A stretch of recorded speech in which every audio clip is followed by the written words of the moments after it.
الحمد لله نحمده ونستعينه ونستغفره ونؤمن به ونتوكل عليه ونعوذ بالله من شرور أنفسنا ومن سيئات أعمالنا من يهده الله فلا مضل له ومن يضلله فلا هادي له ونشهد أن لا إله إلا الله وحده لا شريك له ونشهد أن سيدنا وسندنا ونبينا ومولانا محمدا عبده ورسوله أما بعد فأعوذ بالله من الشيطان الرجيم بسم الله الرحمن الرحيم قل يا عبادي الذين أسرفوا على أنفسهم لا تقنطوا من رحمة الله إن الله يغفر الذنوب جميعا إنه هو الغفور الرحيم وأنيبوا إلى ربكم وأسلموا له من قبل أن يأتيكم العذاب ثم لا تنصرون صدق الله مولانا العلي العظيم. محترم و مکرم میری پیاری ماں اور عزیز بہنوں، آج جو میں نے آیت کریمہ تلاوت کی ہے یہ قرآن کریم کی بہت رحمت والی آیت کریمہ ہے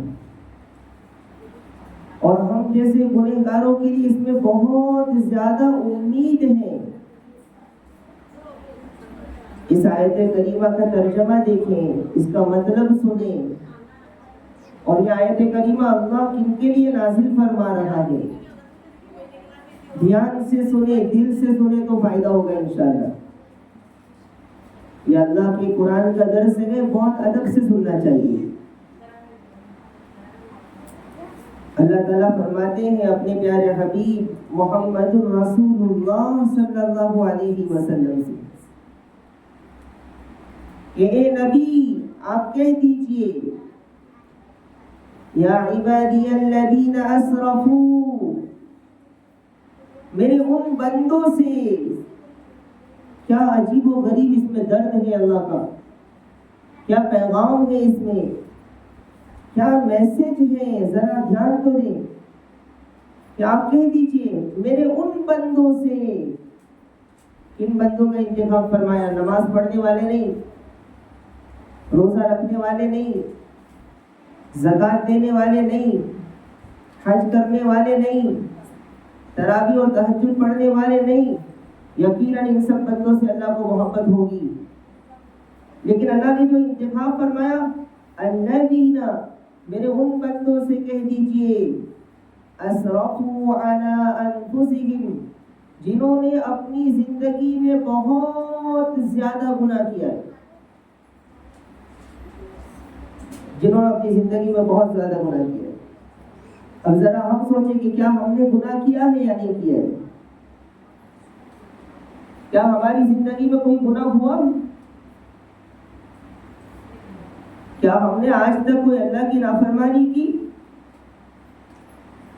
اگر ایک انسان کی عمر 60 سے 70 سال ہو اور روزانہ صبح سے شام تک کی زندگی میں صرف ایک گناہ کرے، وہ ایک گناہ پورے دن میں صبح اور شام 24 گھنٹے کی زندگی میں صرف ایک گناہ کرے، زیادہ نہ کرے، تو صرف ایک گناہ کرنے کی وجہ سے کم 40-50 ہزار گناہ ہو جا رہے ہیں. 40-50 ہزار گناہ ہمارے جمع ہو رہے ہیں 60-70 سال کی اگر زندگی ملی تو. تو ایک بڑے بزرگ نے ایک نوجوان سے پوچھا کہ بیٹا تم روزانہ کتنے گناہ کرتے ہو؟ اس نے کہا مجھے معلوم نہیں. کہا کہ صرف ایک گناہ کرنے پر ہمارے اتنے دن کے گناہ ہو جاتے ہیں، تو روزانہ اگر اس سے زیادہ گناہ ہو تو کتنے گناہ ہوتے؟ اور ایک ایک گناہ پر جہنم میں جو عذاب ہے وہ برداشت کرنا کیا سننے کے بھی قابل نہیں. تو میری مائیں اور بہنیں ذرا اپنے دل میں جھانکے اور ذرا اپنے بارے میں سوچے کہ یا اللہ آج تک تو میں نے کتنے گناہ کیے. حضرت رابعہ بصریہ رحمۃ اللہ علیہ عورتوں میں بہت بڑی اللہ کی ولی گزری ہے، بہت بڑا مقام.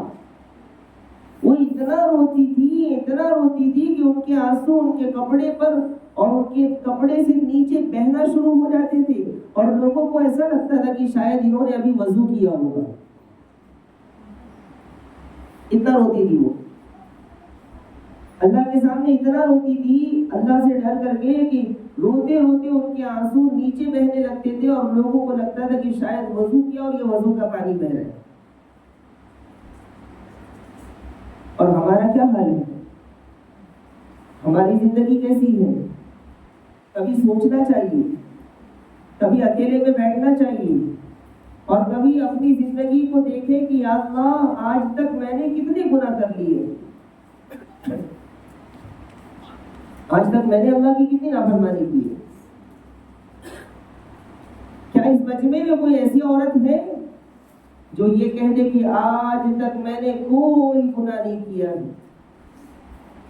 کوئی نہیں کہہ سکتا، کوئی بھی یہ جملہ نہیں کہہ سکتا، اس لیے کہ ہماری پوری زندگی گناہوں میں لگی ہوئی ہے، پوری زندگی گناہوں میں ڈوبی ہوئی ہے. تو حضرت رابعہ بصریہ اتنا زاروں قطار روتی تھی، ہمارے آنکھوں سے تو آنسو بھی نہیں نکلتے. ہماری آنکھیں گناہ کر کر کے پتھر ہو گئی ہے، پتھر، کہ ہم دعا میں کیوں رو نہیں پاتے. ہم موت کو یاد کریں تو رونا نہیں آتا، ہم دعا کریں تو رونا نہیں آتا، ہم تہجد پڑھ کر دعا کریں تو رونا نہیں آتا. یہ ہمارا حال ہے. کیوں؟ اس لیے کہ دل بھی پتھر اور گناہ بھی پتھر، دل بھی پتھر اور آنکھیں بھی پتھر ہو گئی ہے. تو آنسو نکلے کہاں سے نکلے؟ پتھر سے کیسے آنسو نکلے گا؟ اس دل کو نرم ہونا پڑے گا. حضرت رابعہ بصریہ رحمۃ اللہ علیہ جب ان کا انتقال ہو گیا تو کسی نے خواب میں دیکھا، تو حضرت رابعہ بصریہ رحمۃ اللہ علیہ کے پاس فرشتے آئے سوال جواب کرنے کے لیے. تو ان کا تو ایمان بھی ویسا بنا تھا تو انہوں نے ویسا کام کیا. تو فرشتوں نے پوچھا من ربک، بتاؤ تمہارا رب کون ہے؟ تو حضرت رابعہ بصریہ نے فرشتوں سے کہا کہ تم ساتوں آسمان سے زمین پر آ کر کے تمہارے رب کو نہیں بھولے، میں 2 گز زمین کے نیچے آئی تو کیا اللہ کو بھول جاؤں گی؟ جاؤ تمہارا کام کرو، مجھے مت پوچھنے آؤ کہ تمہارا رب کون ہے. تو ایسا ایمان بنا تھا کہ فرشتوں کو انہوں نے اس طریقے سے جواب دیا. ہم سے جب فرشتہ پوچھے گا قبر میں من رب ہوگا تو ہم کیا بولیں گے؟ ابھی آپ کے ذہن میں آتا ہوگا کہ مجھے تو اس کا جواب معلوم ہے. قبر میں ایسا نہیں ہوگا،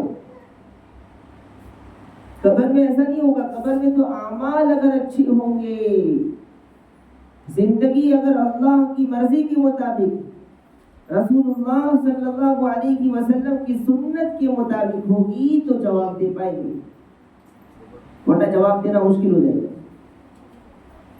تو میری بھائی اور بہنیں اپنے گناہوں کو یاد کریں، اپنے گناہوں کے بارے میں سوچیں کہ یا اللہ کتنے گناہ ہم نے کیے، کتنی نافرمانی کی. اگر ہم نے کسی کو قرض دیا ہو تو لکھ کر رکھتے ہیں، کسی کے پاس سے کچھ لینا باقی ہے تو لکھ کر رکھتے ہیں. لیکن ذرا سوچے تو صحیح کہ آج تک میری کتنی نمازیں، کیا لکھا ہم نے؟ کتنی نمازیں چھوٹی ہوں گی نہیں معلوم، کوئی مطلب ہی نہیں، کوئی فکر ہی نہیں ہے ہمیں. میں نے پہلے بھی سنایا تھا کہ صرف ایک نماز چھوڑنے کی وجہ سے 2,88,00,000 سال تک انسان جہنم میں جلے گا. کون برداشت کرے گا؟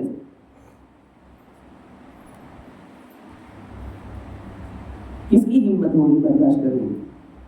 چلیے آپ پڑھ رہے نماز، آپ کے ماں باپ نہیں پڑھ رہے، تو آپ چاہتے ہیں کہ آپ کے ماں باپ کو اللہ تعالیٰ جہنم میں اس طریقے سے ڈالے؟ آپ پڑھ رہے ہیں نماز، آپ کا شوہر نہیں پڑھ رہا ہے، آپ پڑھ رہے ہیں نماز، آپ کی اولاد نہیں پڑھ رہی ہے، تو کیا کریں گے؟ آپ دیکھنا چاہیں گے؟ جنت والے جہنم والوں کو دیکھیں گے اوپر سے، اللہ تعالیٰ دکھائیں گے، اور جنت والے جہنم والوں کو دیکھیں گے تو کیسا لگے گا جب آپ کا باپ اور آپ کی ماں، آپ کا بھائی، آپ کی بہن، آپ کی بیٹے، یہ لوگ جب جہنم میں نماز چھوڑنے کی وجہ سے جل رہے ہوں گے تو اس منظر کو دیکھ کر کے کیسا لگے گا؟ اس لیے میری مائیں اور بہنیں اپنے گناہوں کو یاد کریں. یہ رمضان کے آخری کا اشرا خاص توبہ کے لیے ہے، دعاؤں کے لیے ہے، مغفرت کے لیے ہے. تو مغفرت کی فکر کریں، دعاؤں کی فکر کریں، دعاؤں کی فکر کریں، مغفرت کی فکر کریں. میرا دل گناہوں سے ہلکا ہوا یا نہیں ہوا؟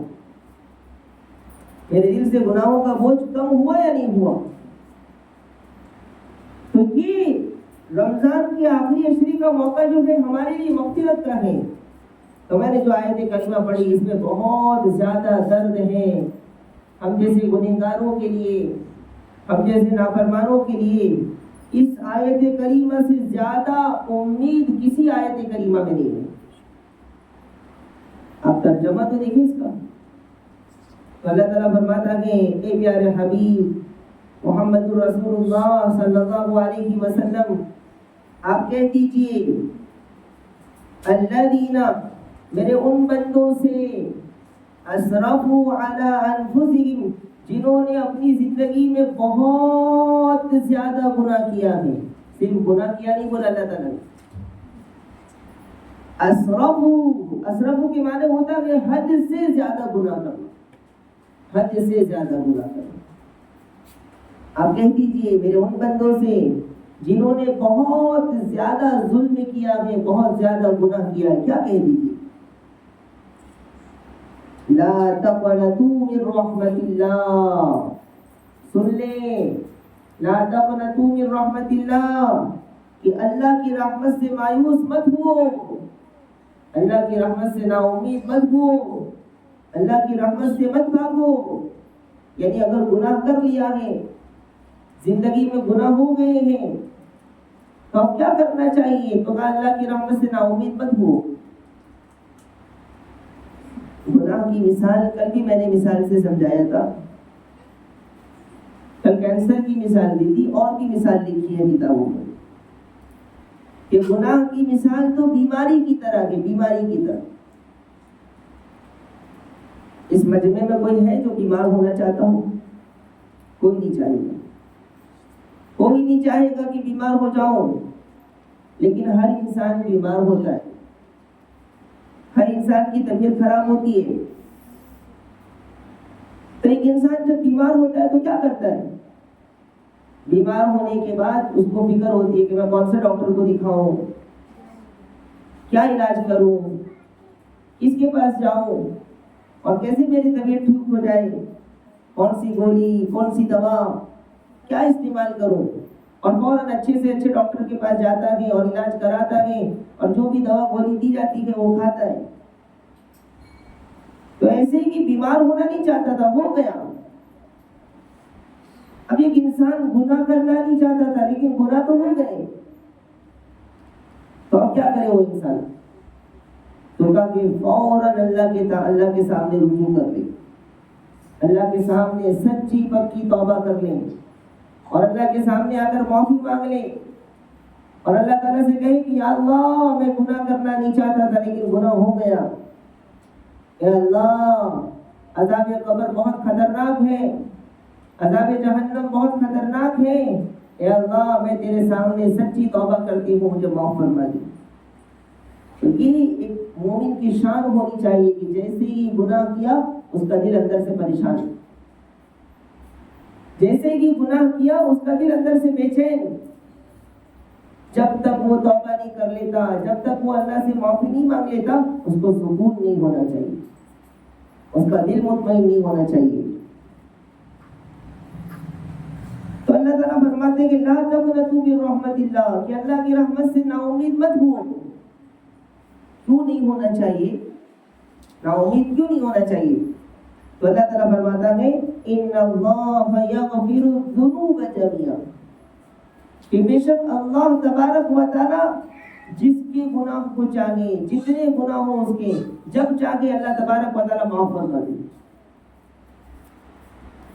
تو یہ اللہ کا قانون ہے، جتنے بھی گناہ ہوئے وہ ہمارے، اللہ ایک لمحے میں معاف کر دے گا، اللہ کا کوئی نقصان نہیں ہوگا۔ پتہ نہیں میں اپنی بات آپ لوگوں کو سمجھا پا رہا ہوں یا نہیں سمجھا پا رہا ہوں۔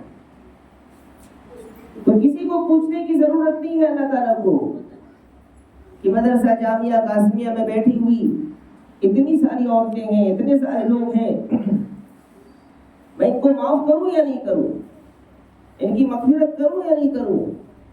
کسی سے پوچھنے کی ضرورت نہیں ہے، کسی سے مشورے کی ضرورت نہیں ہے، ایک لمحے کے اندر وہ سب کو معاف کر کے اپنا ولی بنا سکتا ہے۔ اور ایسے ایسے واقعات ہیں، اللہ کی رحمت کے ایسے واقعات ہیں کہ آپ اندازہ نہیں لگا سکتے۔ تو اللہ تعالیٰ جب چاہے، جس کے گناہ کو چاہے، جتنے گناہ کو چاہے، ایک لمحے میں اللہ معاف کر دے گا، اور معاف کر کے ہمیں اپنا ولی بنا دے گا۔ کیوں معاف کر دے گا؟ انہ هو الغفور الرحیم، کہ بے شک اللہ بہت زیادہ معاف کرنے والا اور بہت زیادہ رحم کرنے والا ہے۔ وہ بہت زیادہ معاف کرنے والا اور بہت زیادہ رحم کرنے والا ہے۔ وہ تو چاہتا ہی نہیں ہے کہ وہ اپنے بندے کو آگ میں ڈالے، اپنے بندے کو عذاب میں ڈالے۔ میں نے قرآن کریم کی ایک آیت پہلے بھی پڑھی ہوگی آپ لوگوں کے سامنے، اللہ تعالیٰ اس میں فرماتا ہے ما یفعل اللہ بعذابکم ان شکرتم وآمنتم، کہ اللہ تعالیٰ تم کو عذاب دے کر کیا کرے گا؟ اللہ تعالیٰ تم کو عذاب دے کر کیا کرے گا؟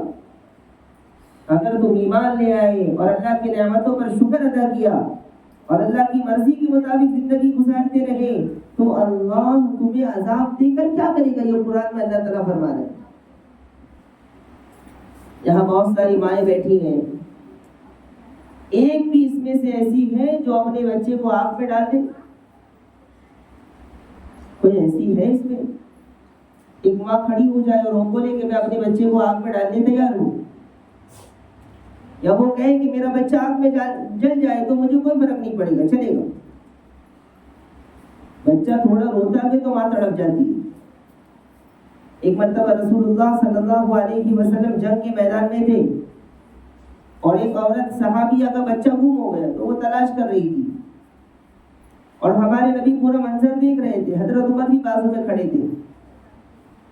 تو ایک بچہ ان کو ملتا، کسی بھی بچے کو وہ دیکھتی تو دیکھنے کے بعد اپنے گود میں لیتی، اسے پیار کرتی، اسے چومتی، اور پھر وہ دیکھتی کہ میرا بچہ نہیں ہے تو چھوڑ دیتی۔ پھر وہ تلاش کرتی، آخر میں اس کا بچہ مل گیا تو اتنا خوش ہو گئی تو ہمارے نبی صلی اللہ علیہ وسلم نے فرمایا اے عمر، کیا یہ ماں اپنے بچے کو آگ میں ڈال سکے گی؟ اے عمر، کیا یہ عورت، کیا یہ ماں اپنے بچے کو آگ میں ڈالے گی؟ حضرت عمر نے فرمایا کہ یا رسول اللہ، یہ تو دوسروں کے بچوں سے اتنا پیار کر رہی ہے تو اپنے بچے کو آگ میں کیسے ڈالے گی؟ ہمارے نبی نے فرمایا کہ عمر، جب ایک ماں اپنے بچے کو آگ میں نہیں ڈال سکتی تو اللہ اپنے بندے کو آگ میں کیوں ڈالے گا؟ اللہ اپنے بندے کو عذاب میں کیوں ڈالے گا؟ اللہ اپنے بندوں کو جہنم میں کیوں ڈالے گا؟ لیکن شرط یہ ہے کہ بندہ توبہ تو کر لے، بندہ معافی تو مانگ لے۔ ہم تو توبہ کرنے تیار نہیں، ہم تو معافی مانگنے تیار نہیں۔ ہمارے گناہوں کی وجہ سے ہمیں مصلی پر رونا نہیں آتا، ہمارے گناہوں کی وجہ سے ہمیں تہجد میں رونا نہیں آتا۔ اتنے گناہ ہم نے کر لیے کہ ہمارا دل پورا پتھر ہو چکا ہے، ہماری آنکھیں سوکھ چکی ہیں، آنکھوں سے آنسو نہیں نکل رہے ہیں۔ اس لیے یہ رمضان کا آخری وقت ہے، اگر اس وقت بھی ہماری مغفرت نہیں ہوئی، ہم نے رو کر اللہ کو نہیں منایا تو شاید آگے پھر ہمیں کوئی ایسا موقع نہیں ملے گا۔ وَأَنِيبُوا إِلَىٰ رَبِّكُمْ، آگے اللہ تعالیٰ فرماتے ہیں کہ تم اپنے پروردگار کی طرف توبہ کر لو۔ تم اپنے پروردگار کی طرف توبہ کر لو. اگر گناہ کیے ہیں تو توبہ کر لو, اگر گناہ کیے تو توبہ کر لو. وَأَسْلِمُوا لَهُ, اور اللہ کی اطاعت کرو اور اللہ کی مانو, اللہ کے حکم پر چلو. من قبل ان یأتیکم العذاب, اس سے پہلے کہ تم پر دردناک عذاب آ جائے, اس سے پہلے کہ تم پر عذاب آ جائے اللہ تعالیٰ. ثم لا تنصرون, پھر جب اللہ کا عذاب آئے گا تو تمہاری مدد نہیں کی جائے گی,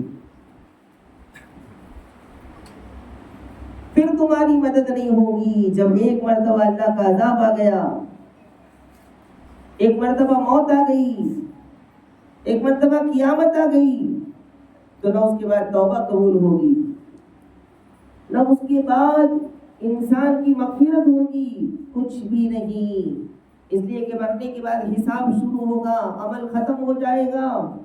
اس لیے میری مائیں اور بہنیں اپنے دل میں جھانکیں اور دیکھیں کہ ہم نے کتنے گناہ کیے ہیں اب تک, ہم نے کتنے گناہ کیے ہیں اب تک, ہم نے اللہ کی کتنی نافرمانی کی ہے. کون کون سے گناہ ہم نے نہیں کیے میری مائیں اور بہنیں, کہ میں کسی پر طنز نہیں کر رہا ہوں, صرف اپنی حقیقت کو بیان کرنا چاہتا ہوں. کہ ہم ذرا سوچیں تو صحیح کہ کیا ہم نے گناہ کیا ہے یا نہیں کیا ہے, کیا ہم نے اللہ کی نافرمانی کی ہے یا نہیں کی ہے, کیا میری زبان سے کبھی جھوٹ نکلا ہے, کسی کو معلوم نہیں, کون جانے گا, کسی کو معلوم نہیں ہے میرے گناہ کے بارے میں, کسی کو معلوم نہیں ہے. اللہ سب جانتا ہے اور سب گناہ لکھے گئے ہمارے. دل میں سوچیں کہ کیا آج تک میں نے جھوٹ بولا ہے, اگر بولا ہے تو ہر جھوٹ کے بدلے میں کیا عذاب ہوگا اس کے لیے تیار رہیں. کیا ہم نے دنیا میں کبھی گالی بولا ہے, اگر بولا ہے تو اس کی عذاب کے لیے تیار رہیں. کیا ہم نے دنیا میں کسی کی غیبت کی ہے, اگر کی ہے تو جنت کے دروازے سے ہمیں روک دیا جائے گا. اگر دنیا میں ہم نے کسی پر ظلم کیا ہے تو ہماری نیکیاں ان کو دے دی جائے گی. اگر دنیا میں کسی کو میں نے تکلیف دی ہے تو میرے سارے اچھے عمل ان کو دے دیے جائیں گے. اگر نماز چھوڑی ہے تو جہنم میں اتنے سال تک جلنا پڑے گا. اگر اور کوئی گناہ کیا ہے تو اس کی سزا ہمیں جہنم میں ملے گی.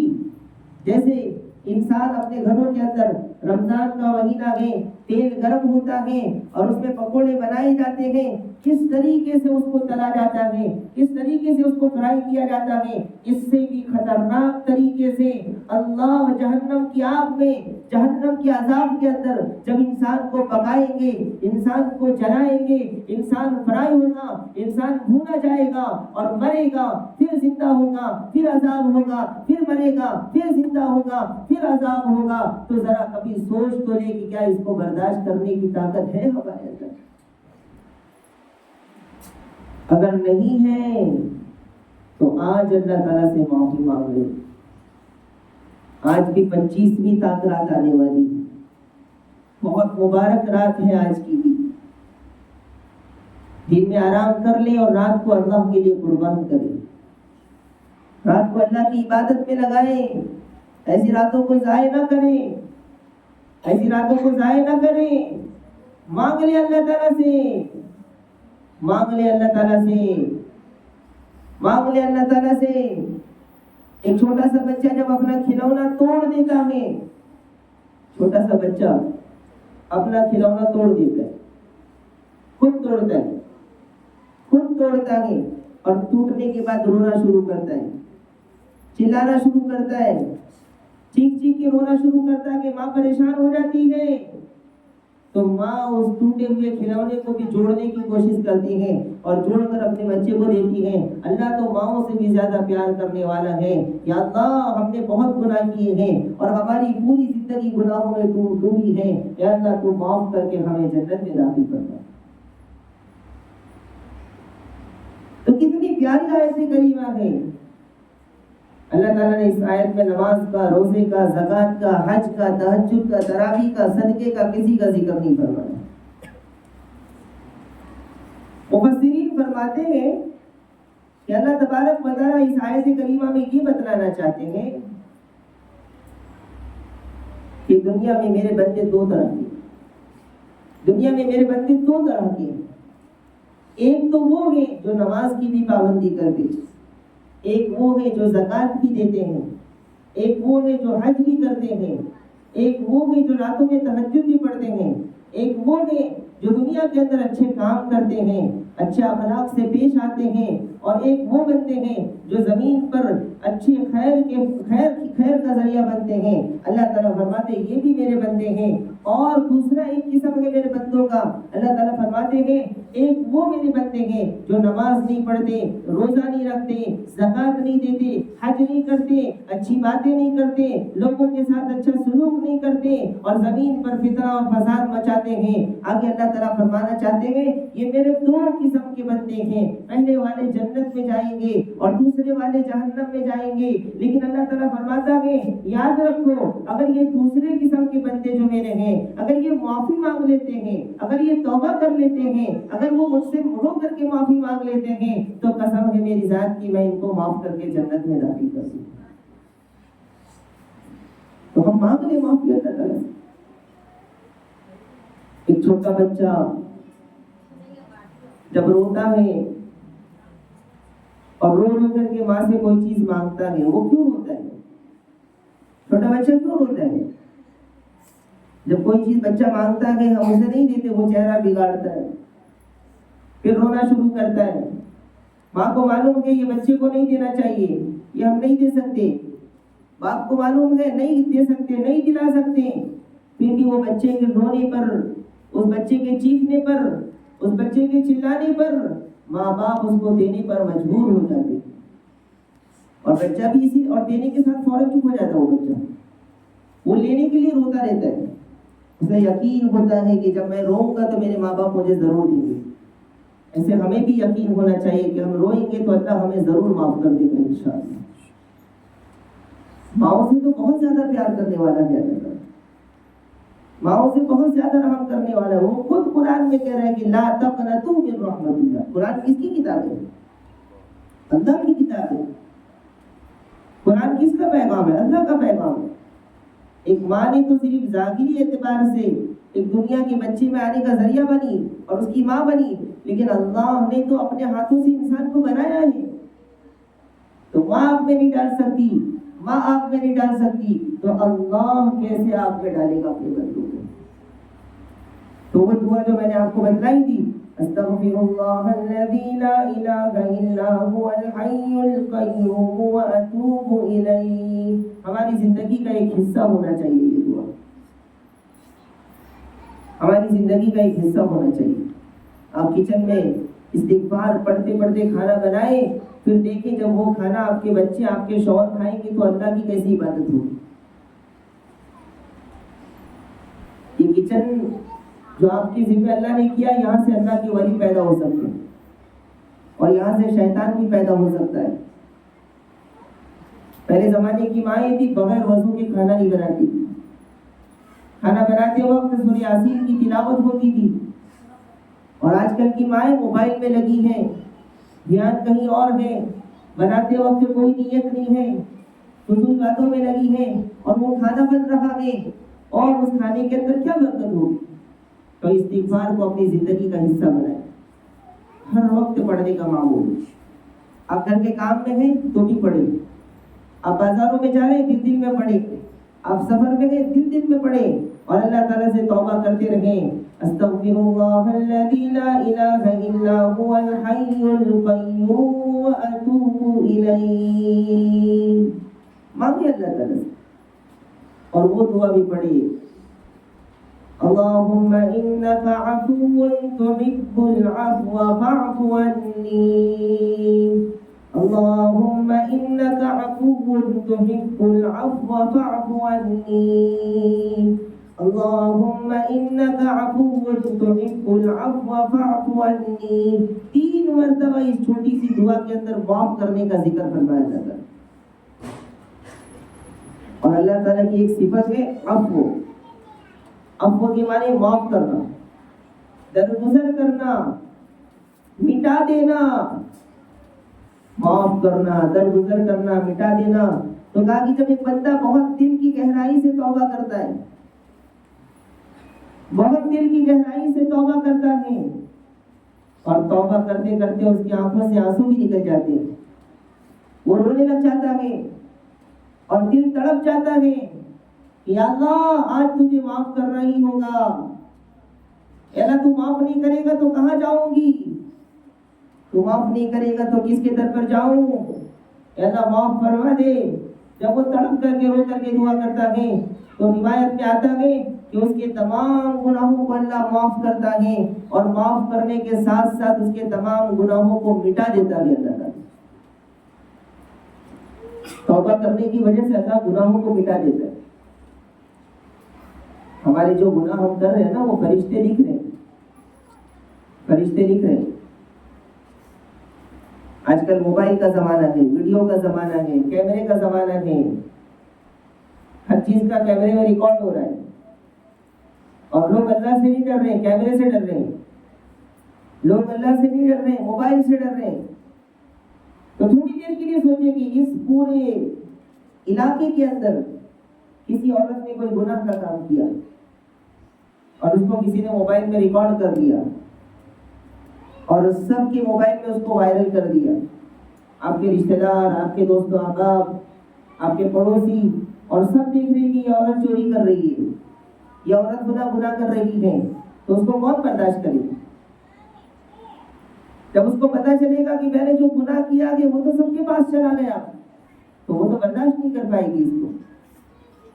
تو تھوڑی دیر کے لیے سوچیں کہ جب ہم مر جائیں گے اور میدان محشر میں جمع ہوں گے، حضرت آدم علیہ السلام سے لے کر کے قیامت تک آنے والے سارے لوگ وہاں جمع ہوں گے، 1,24,000 نبی ہوں گے، صحابہ ہوں گے، ازواج مطہرات ہوں گی، اللہ کے نیک ولی ہوں گے، سارے لوگ ہوں گے، ہمارے رشتہ دار، پڑوسی، ہمیں جاننے والے۔ اور اس وقت اللہ تعالیٰ اگر کسی کو کھڑا کرے گا، اے فلاں بندے کھڑے ہو جاؤ، اور کھڑے ہونے کے بعد اس کی پوری زندگی کا جو ریکارڈ ہوا ہے اور پوری زندگی کے جو اعمال جمع ہوئے ہیں، اللہ اگر اس کو ویڈیو کی شکل میں اگر چلا دے میدان محشر کے اندر بڑی اسکرین کے اوپر کہ یہ فلاں شخص عبداللہ ابن فلاں، یہ اس کی زندگی کے ویڈیو ہیں، دیکھو اس میں کیسا جھوٹ بول رہی ہے، کیسی غیبت کر رہی ہے، اور کیسے ٹی ویوں کو دیکھنا، اور کیسے حرام کام کرنا، اور کیسے بدکاری کرنا، اور کیسے بڑے بڑے گناہ، اس وقت جب مجمع میں چلایا جائے گا ہمارے نبی کو دیکھ کر کے کتنا افسوس ہوگا، یہ میرا امتی ہے، یہ میرا امتی ہے، اس نے اتنے بڑے بڑے گناہ کیے ہیں۔ سارے نبی دیکھیں گے، صحابہ دیکھیں گے، ازواج مطہرات دیکھیں گی، آپ کے ماں باپ دیکھیں گے، آپ کے شوہر دیکھیں گے، آپ کے رشتہ دار دیکھیں گے، اور حیران ہو جائیں گے، اس کو تو ہم بہت نیک سمجھتے تھے، پاک دامن سمجھتے تھے، بہت اللہ والی سمجھتے تھے، اور اس کے گناہ اتنے گندے گندے ہیں۔ اس وقت ہمارے لیے کیسا موقع، کیا ہوگا ہمارا؟ کیا اس منظر کو برداشت کر پائیں گے؟ کیا طاقت ہے ہمارے اندر؟ اگر ہے تو جو چاہے وہ کر لیں، اور اگر طاقت نہیں ہے تو اللہ تعالیٰ کے سامنے معافی مانگ لیں، اللہ تعالیٰ کے سامنے معافی مانگ لیں، دل سے توبہ کر لیں، بیٹھے بیٹھے مجمع میں توبہ کر لیں، اس مجمع میں بیٹھے بیٹھے کہیں یا اللہ اب بس اور گناہ نہیں کرنا چاہیے، یا اللہ اب بہت گناہ ہو چکے ہیں، آج دل سے توبہ کر لی ہوں۔ ایک بہت بڑا گنہگار تھا،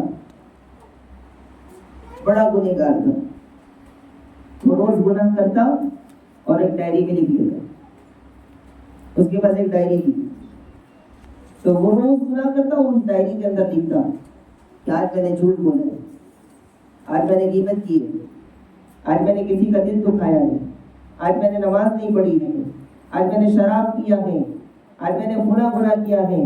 وہ ہر گناہ کو اپنی ڈائری کے اندر لکھتا رہتا۔ تو کیوں لکھتا تھا وہ؟ کیوں لکھتا تھا؟ اس لیے کہ اسے احساس تھا کہ میں گناہ کر رہا ہوں۔ جب کسی کو گناہ کا احساس ہونا یہ اللہ کی نعمت ہوتی ہے، اور آج ہمارا حال تو یہ ہو گیا کہ ہم کو گناہ کا احساس ہی نہیں ہو رہا ہے،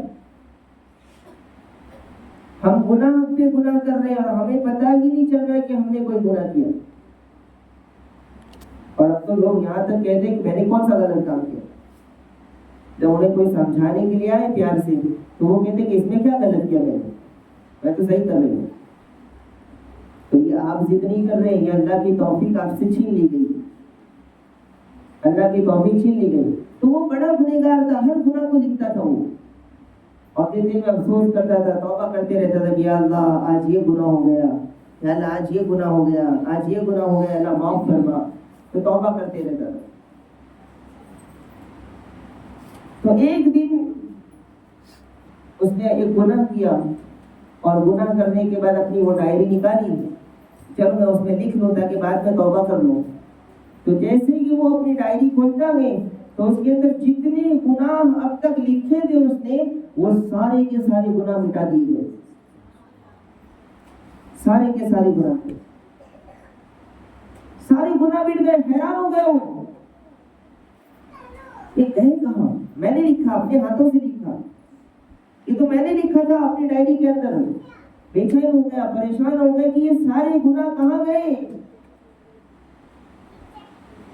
تو کسی اللہ والے سے پوچھا اس نے، تو بتلایا گیا کہ توبہ کے اندر اللہ تعالیٰ نے وہ طاقت رکھی ہے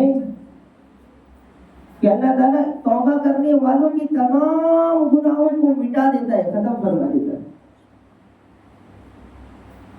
فَأُولَٰئِكَ يُبَدِّلُ اللَّهُ سَيِّئَاتِهِمْ، يُبَدِّلُ اللَّهُ سَيِّئَاتِهِمْ، کہ اللہ ان کے گناہوں کو مٹا دیتا ہے، بدل دیتا ہے، نیکیوں میں بدل دیتا ہے کبھی کبھی۔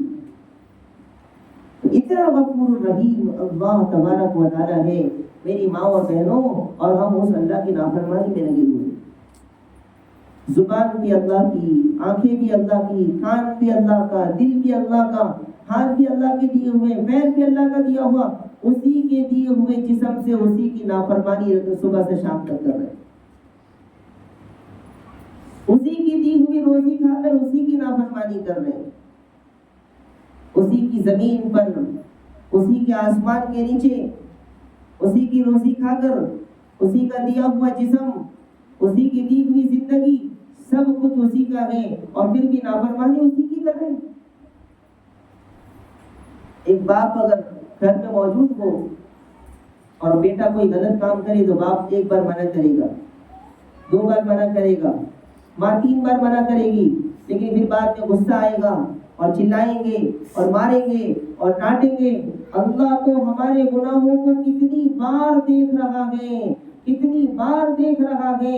2 عورتیں ساتھ میں بیٹھی ہیں اور کسی کی غیبت کر رہی ہیں، میں اکیلے گھر میں بیٹھا ہوں، میں گناہ کر رہا ہوں، مجھے لگ رہا ہے کہ کوئی میرے گناہوں کو دیکھ نہیں رہا ہے۔ یاد رکھیں اللہ دیکھ رہا ہے، کسی کو معلوم ہو یا نہ ہو، اللہ کو سب معلوم ہے۔ وَهُوَ مَعَكُمْ أَيْنَمَا كُنْتُمْ، تم جہاں کہیں رہو اللہ تمہارے ساتھ ہے۔ وہ تو تمہارے دلوں کو بھی جانتا ہے، تمہاری روح کو بھی جانتا ہے، اس سے کون چھپا سکتا ہے؟ ایک انسان اپنے گھر میں اکیلے بیٹھا ہوا ہے، موبائل ہاتھ میں ہے، دروازے بند ہیں، کھڑکیاں بند ہیں، لائٹ بند ہیں، اسے یقین ہے کہ آج تو گھر میں کوئی نہیں ہے، میں جو گناہ چاہوں کر لوں۔ شیطان بہکا رہا ہے، چلو آنکھوں سے زنا کر لو، کانوں کا زنا کر لو، دل کا زنا کر لو، اور پھر انسان یہ سوچ کر کے کہ مجھے کوئی نہیں دیکھ رہا ہے، گھر میں تو آج کوئی بھی نہیں ہے، کھڑکی بھی بند ہے، دروازے بھی بند ہے، لائٹ بھی بند ہے، یہاں کوئی نہیں آ سکتا، کوئی جھانک نہیں سکتا، چلو جو دل چاہے وہ گناہ کرو۔ یاد رکھیں کوئی نہیں دیکھ رہا ہے، اللہ دیکھ رہا ہے۔ اللہ کو کتنا غصہ آتا ہوگا، اللہ کو کتنا غضب آتا ہوگا، اور کتنا دل دکھتا ہوگا اللہ تعالیٰ کو۔ سوچے تو صحیح، حق تو یہ تھا کہ اگر میں آنکھ سے گناہ کرتی اللہ آنکھ کی روشنی ختم کر دیتا، کان سے گناہ کرتی کان کی سننے کی طاقت ختم، زبان سے گناہ کرتی بولنے کی طاقت ختم، ہاتھ سے گناہ کرتی ہاتھ بیکار، پیر سے گناہ کرتی پیر بیکار۔ لیکن قربان جانا چاہیے اللہ پر دن رات گناہ کرتے ہیں اور وہ معاف کرتا رہتا ہے، پردے ڈالتا رہتا ہے، اس لیے کہ میرا بندہ آج نہیں کل نہیں جب توبہ کرے گا میں معاف کر دوں گا۔ کہاں جا رہی ہے ہماری زندگی؟ کہاں جا رہی ہے ہماری زندگی؟ کس لیے بھیجا اللہ نے اور کیا کر رہے ہیں دنیا میں؟ کیا ہو گیا ہمیں؟ کیا ہو گیا ہمیں ہمیں معلوم ہونا چاہیے کہ ہمارا اصل گاؤں کون سا ہے، ہمیں معلوم ہونا چاہیے کہ ہمارا اصل وطن کون سا ہے، ہمارا اصل گاؤں کون سا ہے۔ جنت سے آئے ہوئے ہیں ہم لوگ، اللہ نے جنت سے بھیجا ہے اور واپس جنت میں جانا ہے۔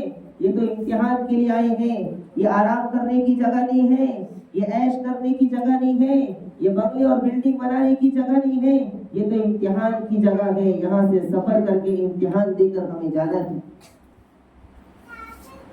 اب امتحان چل رہا ہے، یہاں جو مائیں اور بہنیں جمع ہیں یہ بھی امتحان چل رہا ہے کہ درس قرآن میں گئے یا نہیں گئے، درس قرآن میں آئی یا نہیں آئی، امتحان ہو رہا ہے۔ میرے قرآن کا درس ہو رہا تھا، پہنچے یا نہیں پہنچے، کتنے لیٹ سے آئے، کتنے جلدی آئے، سب امتحان چل رہا ہے۔ جو ٹائم سے پہلے آ رہے ہیں، جو ٹائم ختم ہونے سے پہلے آ رہے ہیں، جو درس قرآن شروع ہونے سے پہلے آ رہے ہیں، سب برابر نہیں ہو سکتے اللہ کے نزدیک، امتحان ہے یہ۔ زندگی کا ہر لمحہ امتحان میں گزر رہا ہے، اور جیسے مریں گے ویسے رزلٹ سامنے آئے گا۔ امتحان کے بعد رزلٹ کی فکر ہوتی ہے، تو ہمارا رزلٹ قبر میں آئے گا، پاس ہو گئے فیل ہو گئے، اچھے مارکس سے آئے خراب مارکس سے آئے، کتنے پرسنٹیج آئے، وہ سوچیں تو صحیح کہ قبر میں رزلٹ آئے گا تو اس کے بعد ہوگا کیا، اس کے بعد یا تو جنت یا جہنم۔ انعام میں کیا ملے گا، جنت ملے گی یا سزا میں جہنم ملے گی۔ تو بتائیں کہ ہمارا کیا حال ہے، اپنے گناہوں کو یاد کریں۔ اس لیے ہمارے نبی صلی اللہ علیہ وسلم نے فرمایا روزانہ رات میں اپنی 24 گھنٹے کی زندگی کو سوچو، حاسبو، اپنا حساب کر لو، اپنا حساب کر لو، اپنے معاملات کو پاک کر لو، اپنے گناہوں کو صاف کر لو۔ موت بول کر نہیں آئے گی، فون کر کے نہیں آئے گی، اچانک آ کے پکڑ لے گی۔ کسی کو راستے میں پکڑ رہی ہے، کسی کو گھر میں پکڑ رہی ہے، کسی کو ہاسپٹل میں، کسی کو شوہر کے ساتھ، کسی شوہر کو بیوی کے ساتھ۔ کیا عجیب و غریب موت کا پیغام ہے، کہیں بھی چلی آتی ہے، کسی کی پرواہ نہیں ہے، نہ امیر کو چھوڑا، نہ غریب کو چھوڑا، نہ ماں کو چھوڑا، نہ اولاد کو چھوڑا۔ پیدا ہونے والے بچے کو ماں کے گود سے لے کر کے جا رہا ہے، ماں کا گود بیٹے کے سر میں ہے اور اس کو لے کر کے جا رہا ہے۔ بیوی شوہر کے ساتھ لیٹی ہوئی ہے، اس بیوی کو موت کا فرشتہ لے کر کے جا رہا ہے، شوہر کو لے کر کے جا رہا ہے۔ کیسے کیسے حال میں لوگ مر رہے ہیں، یہ کتنا خطرناک ہے موت کا پیغام، لیکن ہم ہیں کہ اس سے ڈرتے ہیں۔ سوچے تو صحیح کہ کہاں جا رہے۔ ایک آیت کریمہ سناؤں قرآن کی آپ کو، کتنا عجیب و غریب مہربان ہے اللہ ہمارا، سبحان اللہ۔ انسان پوری زندگی گناہ کرتا رہا، پوری زندگی گناہ کرتا رہا، لیکن پھر بھی اللہ نے اپنی روزی نہیں بند کی، اللہ نے روزی نہیں بند کی۔ جو اچھے لوگ ہوتے ہیں وہ یہ سوچتے ہیں کہ میں گناہ کر لوں اور پھر بعد میں توبہ کر لوں گی، چلو تھوڑی دیر کا گناہ ہے، یہ تھوڑی دیر کا گناہ کر کے میں بعد میں توبہ کر لوں گی۔ ایک انسان آنکھ سے گناہ کر رہا ہے، ایک انسان کان سے گناہ کر رہا ہے، ایک انسان کوئی بھی گناہ کر رہا ہے۔ ہمارے ایک استاد نے وہ فرماتے تھے کہ تھوڑی دیر کے لیے سوچو، اگر گناہ کرتے کرتے میری روح نکل گئی تو کیا ہوگا۔ گناہ کر، میں گانا سن رہی ہوں اور بڑا مزہ آ رہا ہے گانا سننے میں، اور بڑا دل خوش ہو رہا ہے، اور گانا سنتے سنتے انسان خود ناچ رہا ہے، خود جھوم رہا ہے، اور اسے لگ رہا ہے کہ بڑا اچھا کام ہے، اور موت کا فرشتہ آ کر کھڑا ہو گیا، چل تجھے لینے آیا ہوں، چل تجھے قبر کی سیر کراؤں، چل تجھے جہنم گھما کے لاؤں۔ اللہ کی پناہ اس کی موت کا کیا انجام ہوگا۔ تو ہو سکتا ہے کہ ہمیں گناہ کرنے کی مہلت نہ ملے، توبہ کرنے کی مہلت نہ ملے۔ گناہ کرتے کرتے موت کا فرشتہ آ گیا، گناہ کرتے کرتے موت کے فرشتے نے پکڑ لیا، تو ہمارا کیا حال ہوگا۔ اللہ کی پناہ ایسی موت سے اللہ ہم سب کی حفاظت کرتا ہے۔ اللہ ہمارے حال پر رحم فرمائے۔ تو آج جو آیت کریمہ پڑھی گئی ہے، اللہ کا یہ میسج آپ کو دینا چاہتا ہوں، لا تقنطوا من رحمت اللہ، جو ہو گیا اسے اللہ کے سامنے پیش کر کے کہہ دے کہ یا اللہ تو معاف فرما دے، اور کسی کا کوئی حق مارا ہے تو اس کو ادا کر دے، کسی کا کوئی حق لیا ہے تو اس کو دے دے، کسی کا دل دکھایا ہے تو معافی مانگ لے، کسی پر کوئی ظلم کیا ہے تو معافی مانگ لے، ورنہ قیامت کا منظر بہت خطرناک ہے، قیامت کا منظر بہت خطرناک ہے۔ میری مائیں اور بہنیں، آپ کو تجربہ ہے آپ کا، اللہ کے سامنے دل سے توبہ کریں، اپنے لیے بھی، اپنے پورے گھر والوں کے لیے بھی، کہ یا اللہ اب بہت ہو چکا ہے، ہم تو گناہ کرنا نہیں چاہتے تھے، یا اللہ یہاں تک پہنچ گئے، اے اللہ میں گناہ کرنا نہیں چاہتی۔ کوئی انسان گناہ کرنا نہیں چاہتا، کوئی انسان گناہ کرنا نہیں چاہتا، کوئی انسان اللہ کی نافرمانی نہیں کرنا چاہتا۔ جیسے ایک انسان بیمار نہیں ہونا چاہتا، ایسے کوئی انسان گناہ کرنا نہیں چاہتا، لیکن شیطان اسے بہکاتا ہے۔ ہمارے تین دشمن ہیں، تین، ایک شیطان، ایک نفس، اور ایک ہمارے گھر اور ہماری گلی کا ماحول۔ یہ تینوں ہمارے دشمن جو ہماری زندگی برباد کرنے کے پیچھے لگے ہیں۔ شیطان بہکائے گا، نفس غالب آ جائے گا اور انسان گناہ کر لے گا، یا ہمارے گھر کا ماحول، ہمارے گلی کا ماحول ہمیں اور ہمارے بچوں کو برباد کر کے رکھ دے گا۔ اس لیے اپنے گھر کا ماحول پاکیزہ بنائیں، اپنے گھر کو پاک کریں، اپنے گھر کا ماحول پاک کریں، اپنے گھر کے اندر نماز کا ماحول پیدا کریں، اپنے گھر میں قرآن کی تلاوت کا ماحول بنائیں، اپنے گھر کے اندر دعاؤں کا ماحول بنائیں۔ انشاءاللہ ایک وقت آئے گا کہ آپ کا گھر نورانی گھر بنے گا۔ تو ذرا سوچنا چاہیے کہ یا اللہ میں نے کتنے گناہ کر دیے اور کیا کیا میں نے گناہ کیا ہے، اے اللہ تجھے سب معلوم ہے۔ حضرت عمر رضی اللہ تعالیٰ عنہ کے زمانے میں نے ایک جملہ کہا کہ کوئی انسان گناہ کرنا چاہتا نہیں ہے، کوئی انسان گناہ کرنا چاہتا نہیں ہے، گناہ تو ہو جاتے ہیں، گناہ تو ہو جاتے ہیں، کوئی انسان گناہ کرنا نہیں چاہتا بلکہ گناہ ہو جاتے ہیں۔ ایک بہت بڑا کسی زمانے کے اندر عابد تھا، اللہ کا ولی تھا، اللہ کا بہت بڑا ولی گزرا۔ تو پہلے وہ ولی نہیں تھا، پہلے وہ بڑا گنہگار تھا، بڑا مالدار تھا، وہ نوجوان بڑا مالدار، بہت زیادہ مال والا تھا، بہت آرام کی زندگی گزارنے والا تھا وہ نوجوان۔ اس کی ایک بہن تھی، اس کی چچا کی بیٹی اور اس کی ماموں کی بیٹی، وہ بہت غریب تھی، بہت لاچار تھی، بہت مجبور تھی۔ اسے لگا کہ چلو میرے بھائی کے پاس جاؤں اور میں اس سے کچھ قرض مانگ لوں، میرے گھر میں کھانے کی چیز نہیں ہے، میرے گھر میں بچوں کو کھلانے کے لیے کچھ نہیں ہے، میرے بچے بھوک سے تڑپ رہے ہیں، میرے بچے بھوک سے رو رہے ہیں۔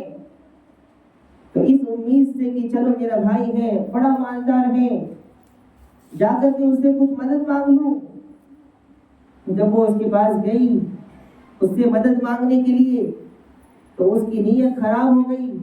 اس نے کہا کہ میں تجھے دینے کے لیے تیار ہوں، تجھے کتنے پیسے چاہیے میں دیتا ہوں، تجھے کیا مدد چاہیے وہ سب دینے کے لیے تیار ہوں، تجھے کیا ضرورت ہے وہ بتا، میں تجھے سب دینے کے لیے تیار ہوں، لیکن اس کے لیے شرط لگائی کہ تجھے ایک رات میرے ساتھ گزارنا ہوگا۔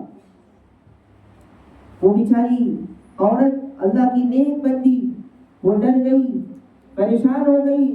اس نے کہا اپنے بھائی سے اللہ سے ڈر، ہمیں اللہ کے پاس جانا ہے۔ اس نے کہا کہ ٹھیک ہے، تب میں تیری مدد بھی نہیں کرتا، اور مدد کرنے سے منع کر دیا۔ عورت کے پاس کوئی راستہ نہیں تھا، عورت کے پاس کوئی راستہ نہیں تھا۔ اپنے بچوں کی بھوک کو دیکھ کر کے، اپنے بچے کی تڑپ کو دیکھ کر کے پھر گھر گئی، اور بچے بھوک سے رو رہے تھے اور بچے تڑپ رہے تھے۔ بچے چیخ چلا رہے تھے. اس عورت کو لگا کہ اگر میں نے اپنے بچوں کو کچھ بھی نہیں کھلایا تو شاید یہ بچہ مر جائے گا، یہ بچے مر جائیں گے. واپس گئی اس کے پاس اور جا کر کے کہا اللہ کے واسطے میری مدد کرو.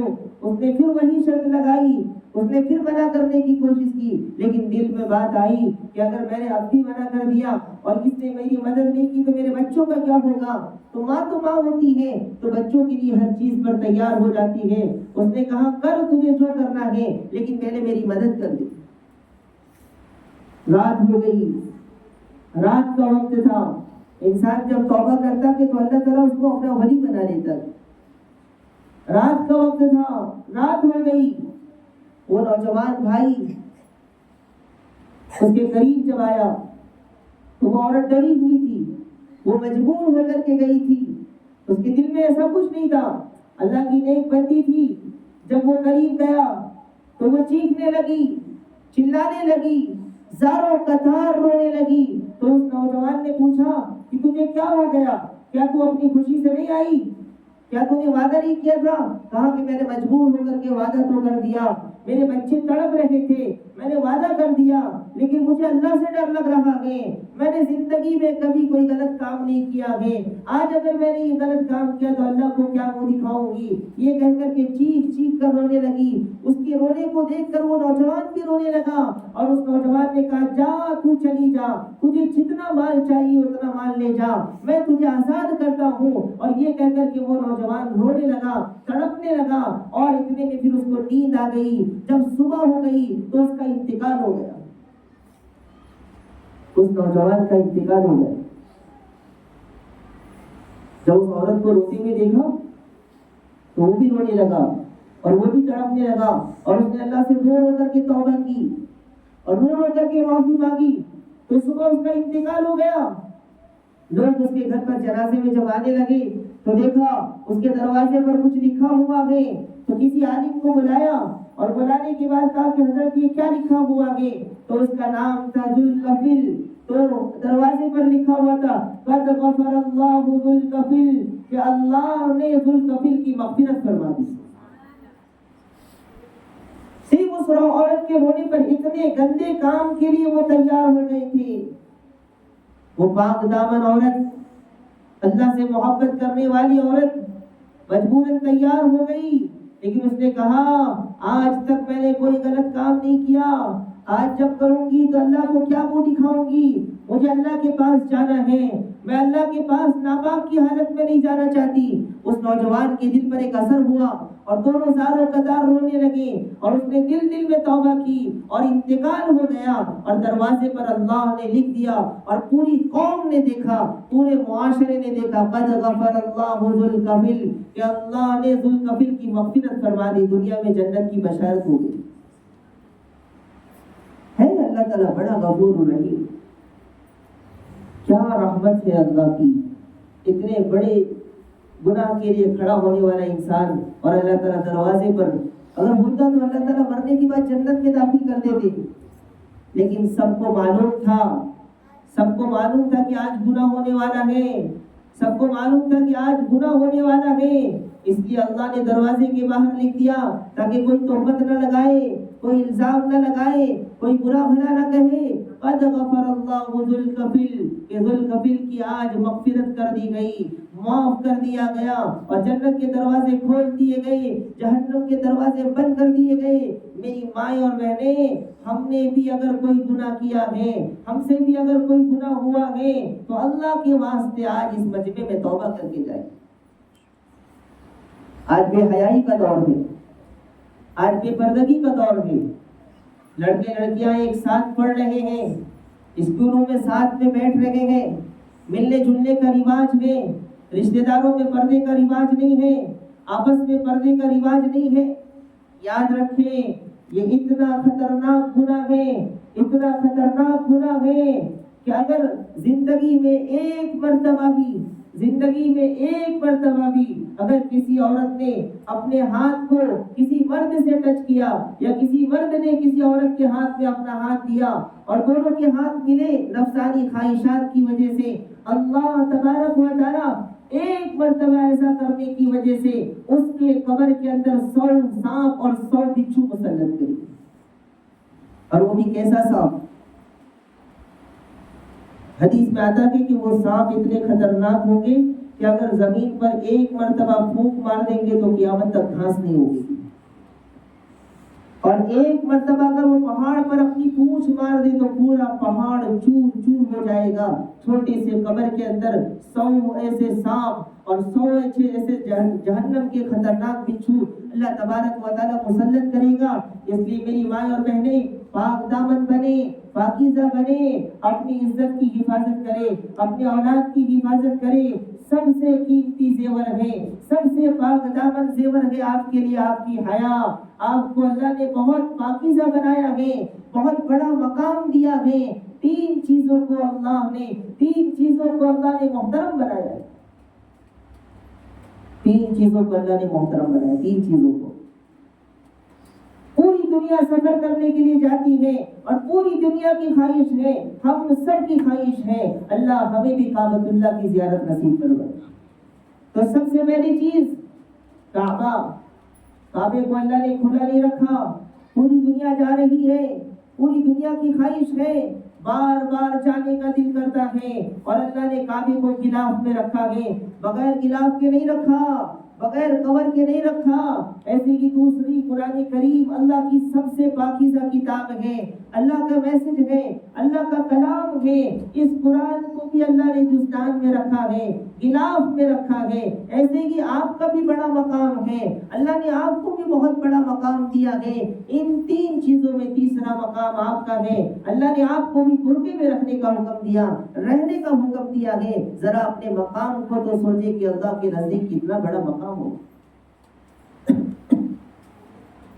ایک میری ماں، میری بہن جب ایسے فتنے کے دور میں، ایسے گناہوں کے دور میں، ایسے گندے ماحول کے اندر جب اپنے گھر سے جب برقع پہن کر کے، اور برقع بھی کیسا؟ شرعی برقع ہونا چاہیے۔ آج تو ہمارا برقع ایسا ہے کہ برقعے کو بھی برقعے کی ضرورت پڑ رہی ہے۔ یہ بھی یاد رکھیں، کون سا برقع پہننا جائز ہے، کون سا جائز نہیں ہے، وہ بھی دیکھیں۔ آپ مسئلہ معلوم ہونا چاہیے آپ کو۔ جب آپ کا مقام اتنا بڑا ہے تو آپ کو معلوم ہونا چاہیے کہ آپ کیا کام کریں اور کیا کام نہ کریں۔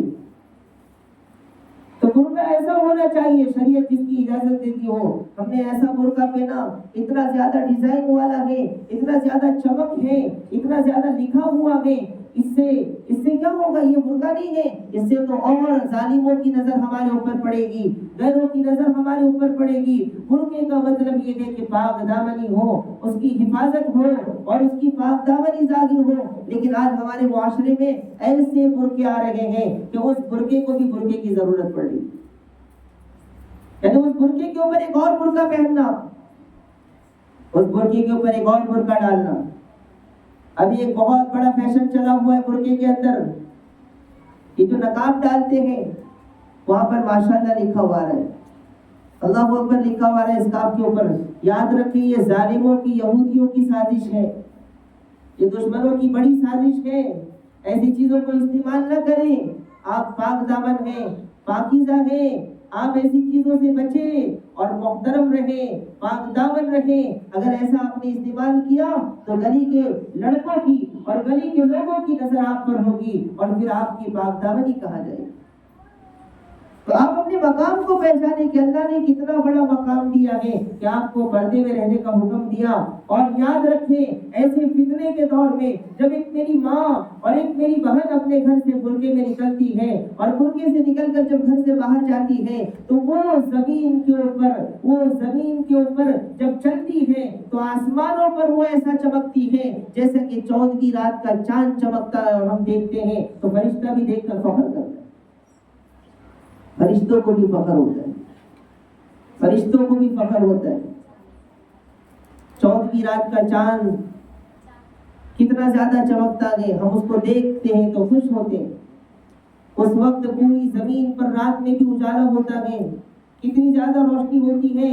ایسے ہی ہماری مائیں اور بہنیں جب آپ اپنے گھروں سے برقع پہن کے، شرعی برقع پہن کے، اپنے پورے جسم کو چھپا کر کے جب اپنے گھر سے نکلتے ہیں، آسمانوں پر آپ ایسے ہی چمکتے ہیں جیسے 14ویں رات کا چاند چمکتا ہے زمین پر۔ یاد رکھیے یہ بہت بڑا مقام دیا ہے اللہ تعالیٰ نے آپ کو۔ حیا سب سے بڑا زیور ہے۔ اپنے گناہوں کو یاد رکھیں، اپنے گناہوں کو یاد رکھیں۔ مجھے آج میرا دل نہیں مانا اور مجھے مجبوراً اس عنوان پر بات کرنا پڑا۔ ابھی توبہ کے بارے میں بہت کچھ باقی ہے۔ انشاءاللہ جس دن ہمارا درس قرآن ختم ہوگا اس دن توبہ پر بات ہوگی، اور انشاءاللہ اس دن توبہ کی مجلس بھی ہوگی، اور انشاءاللہ اپنے گناہوں سے ہم دل کی گہرائی سے معافی مانگیں گے۔ اس لیے کہ جب قرآن ختم ہوتا ہے یا درس قرآن ختم ہوتا ہے اس دن ضرور دعائیں قبول ہوتی ہیں، اور رمضان کا دن ہوگا، 27 روزہ ہوگا، تو اس وقت اللہ تعالیٰ ہماری دعاؤں کو کیسے رد کرے گا؟ تو انشاءاللہ اس دن کی توبہ پر بات ہوگی۔ اور ایسے ایسے واقعات ہیں کہ آپ سنیں گے تو آپ حیران ہو جائیں گے کہ اللہ کتنا غفور و رحیم۔ تو توبہ کرنا چاہیے، ہمیں اللہ سے معافی مانگنی چاہیے، اللہ کے سامنے رونا چاہیے، اکیلے میں بیٹھ کر کے، اکیلے میں بیٹھ کر کے، گھر کی تنہائی میں بیٹھ کر کے، رات کی اندھیریوں میں بیٹھ کر کے، رات کی اندھیریوں میں بیٹھ کر کے اللہ سے کہیں یا اللہ بہت پریشان ہوں، یا اللہ بہت بے چین ہوں، یا اللہ بہت تھکی ہوئی ہوں، گناہ کر کے زندگی یہاں تک پہنچ گئی، آج تیرے در پر آئی ہوں، یا اللہ معاف کروا دے، یا اللہ معاف کر دے، یا اللہ معاف کر دے اور میری توبہ قبول کروا دے۔ تو استغفار کی کثرت کریں، اس دعا کی کثرت کریں، اور اللہ کے سامنے رونے کی کوشش کریں، اللہ کو منانے کی کوشش کریں۔ وہ تو ماؤں سے بھی زیادہ مہربان ہیں۔ ایک مرتبہ دل سے ہماری فریاد نکلی تو اللہ ہماری مغفرت فرما دے گا۔ حضرت حسن بصری رحمۃ اللہ علیہ، حضرت حسن بصری رحمۃ اللہ علیہ بڑے اللہ کے ولی ہوئے۔ ان کی ایک مریدہ تھی، ایک شاگرد تھی ان کی، تو وہ حضرت کی مجلس میں جایا کرتی تھی، جیسے آپ یہاں مجلس میں آئے درس قرآن کی مجلس میں، تو میرے پاس بھی آ کر کے بہت ساری مائیں اپنی اولاد کی شکایت کرتی رہتی ہیں۔ ان اولادوں کو محبت کی ضرورت ہے، انہیں پیار کی ضرورت ہے، نفرت کی نہیں۔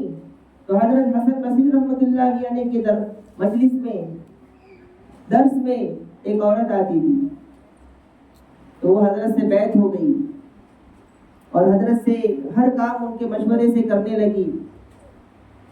لیکن ان کا ایک بیٹا تھا، کچھ دنوں کے بعد ان کے شوہر کا بھی انتقال ہو گیا، بہت مالدار تھی وہ عورت، تو اپنے بچے کو ہر قسم کا آرام دیا، جو مانگا وہ دلایا، جو مانگا وہ لا کر دیا۔ تو دھیرے دھیرے وہ بچہ نافرمان بنتا گیا اور گناہوں میں لگتا گیا، یہاں تک کہ دن بھر گھر سے باہر، رات گھر سے باہر، ماں پریشان ہے، ماں بے چین ہے، اپنی اولاد کی فکر میں بار بار حضرت کے پاس جاتی اور دعا کی درخواست کرتی، بار بار جاتی اور حضرت سے کہتی کہ حضرت دعا فرمائیں یا کچھ وظیفہ دے کہ میرا بچہ نیک بن جائے۔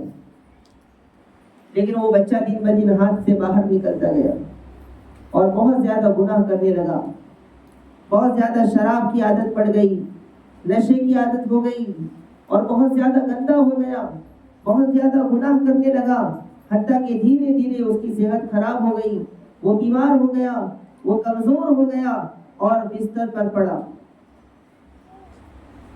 پڑ گیا اور کئی دنوں تک بیمار رہا، نہ چل سکتا تھا، نہ کھڑا ہو سکتا تھا، نہ اٹھ سکتا تھا۔ ماں پریشان، ماں بے چین، اور ماں بار بار بیٹے کو کہتی کہ بیٹا تو نے کیا کر دیا زندگی کے اندر، کتنے گناہ کر لیے۔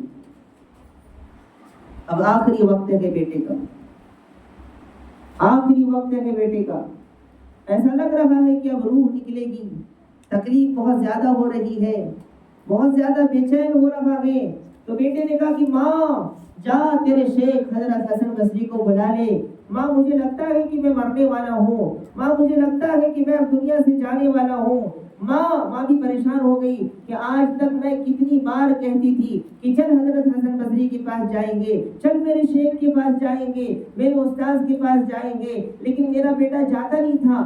آج میرا بیٹا خود کہہ رہا ہے تو بہت پریشان ہو گئی اور خوش ہو گئی اور دوڑتے ہوئے حضرت حسن بصری کے پاس گئی اور حضرت سے کہا کہ حضرت میرا بیٹا بہت بیمار ہے، بہت پریشان ہے، بہت آخری وقت ہے، آپ اللہ کے واسطے چلیں اور چل کر کے میرے بیٹے سے ملاقات کر لیں۔ لیکن حضرت حسن بصری کو معلوم تھا کہ ان کا بیٹا ایک بات سننے کے لیے تیار نہیں۔ کئی بار پہلے ملاقات کی، کئی بار حضرت حسن بصری کی مجلس میں لے کر کے گئی، لیکن وہ جانے تیار نہیں، وہ حضرت کی بات ماننے تیار نہیں، ماں کی بات ماننے تیار نہیں۔ تو حضرت حسن بصری اس وقت شاید کسی عبادت میں تھے، حضرت کو لگا کہ خامخواہ ان کے گھر جانا اور اس کے بیٹے کے پیچھے ٹائم برباد کرنا، تو حضرت نے منع فرما دیا کہ جاؤ، میں ابھی نہیں آ سکتا۔ پکار ہوتی رہی، درخواست کرتی رہی کہ حضرت تھوڑی دیر کے لیے چلے، حضرت تھوڑی دیر کے لیے چلے، حضرت تھوڑی دیر کے لیے چلے، میرے بیٹے کا آخری وقت ہے، وہ آپ سے ملنا چاہتا ہے۔ حضرت حسن بصری کو لگا کہ ان کا بیٹا مذاق کر رہا ہے، وہ کیوں مجھ سے ملے گا، آج تک تو ملا نہیں، آج تک میری بات مانی نہیں، تو حضرت نے منع فرما دیا۔ اب جب حضرت نے منع فرمایا تو وہ عورت، وہ ماں ہزاروں قطار رونے لگی اور روتے ہوئے، چونکہ ماں تھی، روتے ہوئے گھر سے باہر نکلی اور اپنے گھر جانے لگی تو زاروں قطار رو رہی ہے، اور گھر پہنچی تو بیٹے نے دیکھا، کہا ماں تیرے شیخ کہاں ہیں، حضرت حسن بصری کہاں ہیں؟